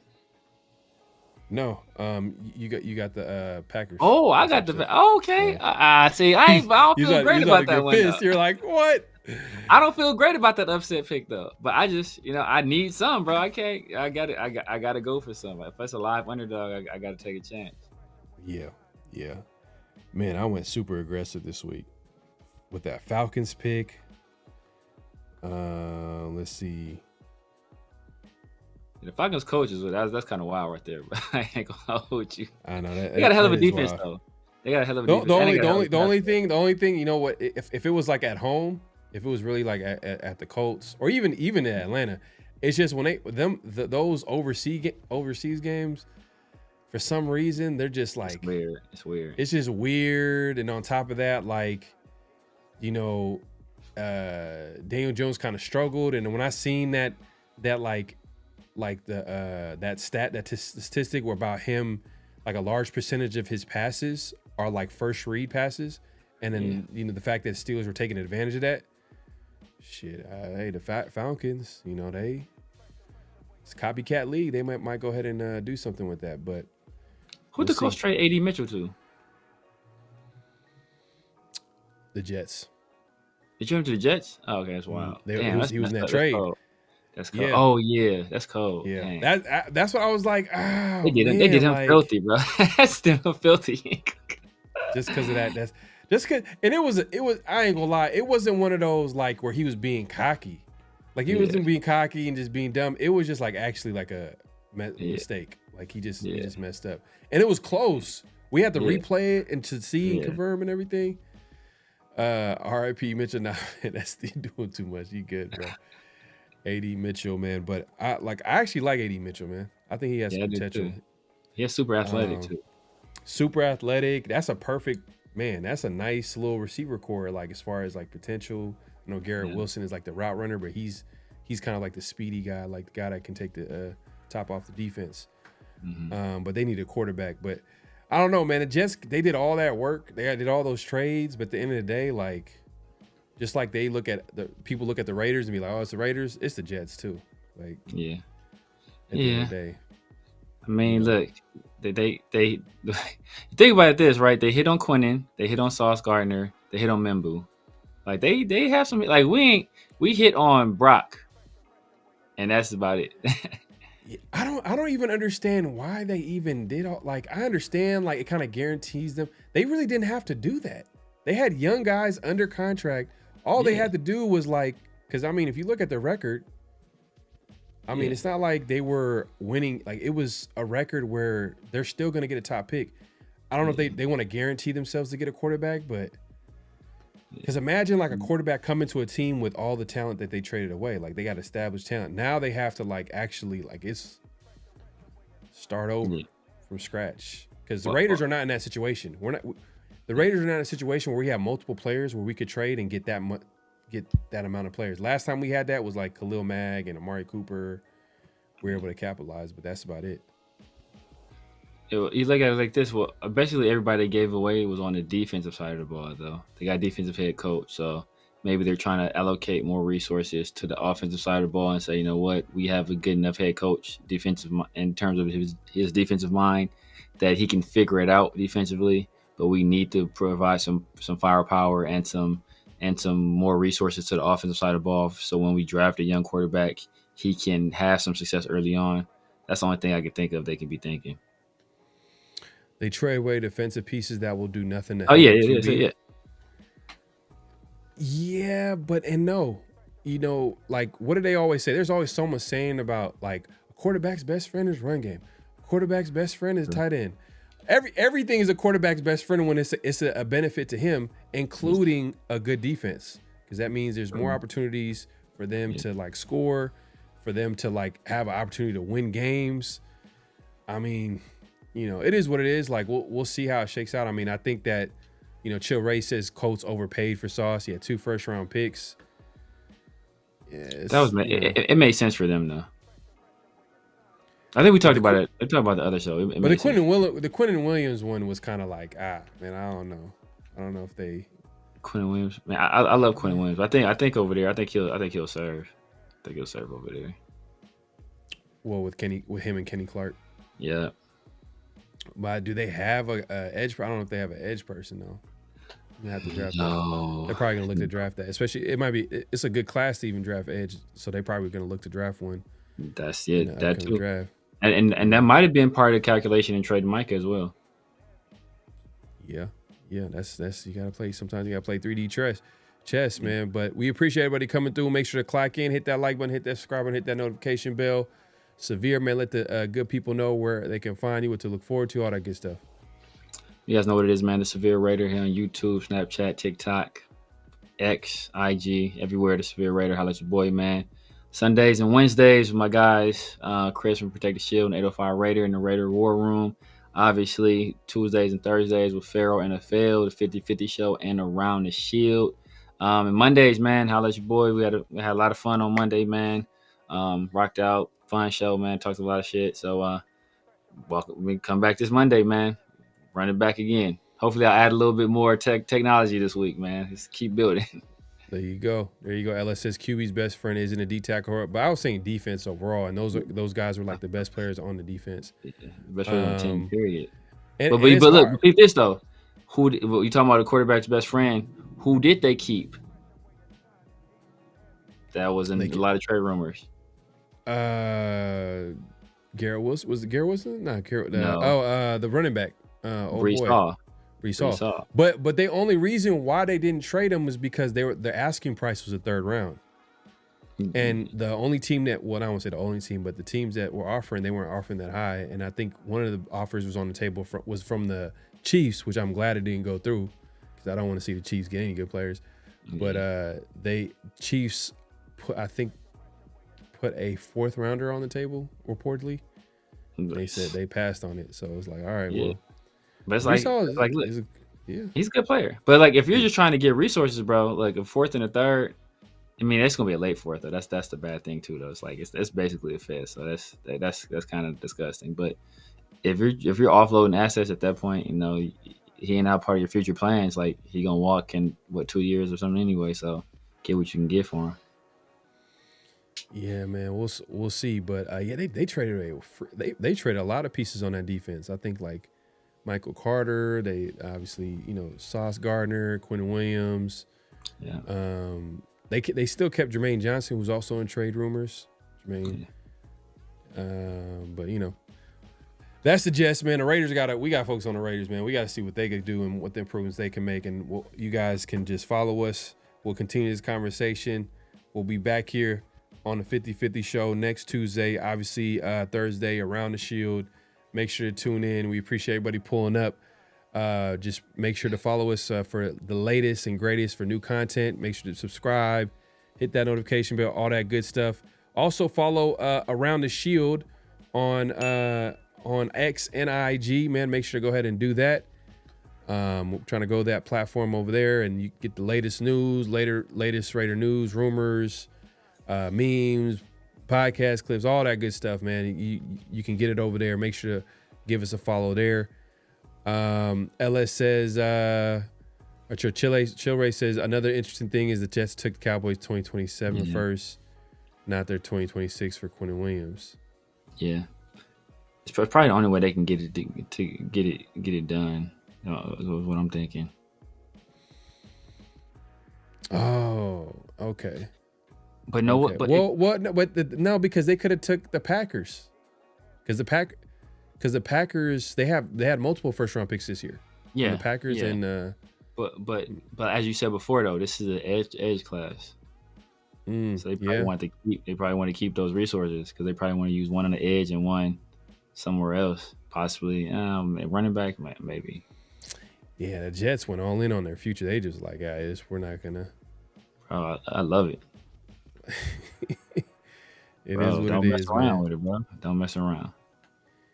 Yeah, but I don't know. Certain guys should be like, does it make that much sense? It's hard to find sometimes certain guys at certain positions, especially premium positions too. It's like, it's kind of risky, but we'll see, man. Hey, make sure to clock in, or at this point, clock out. Hit that like button, hit that subscribe button, hit that notification bell. We're on the way out. Severe, any last thoughts before we head out? SS, baby. Hashtag SS. There you go, man. We'll be back here next week. Peace. Just win, baby.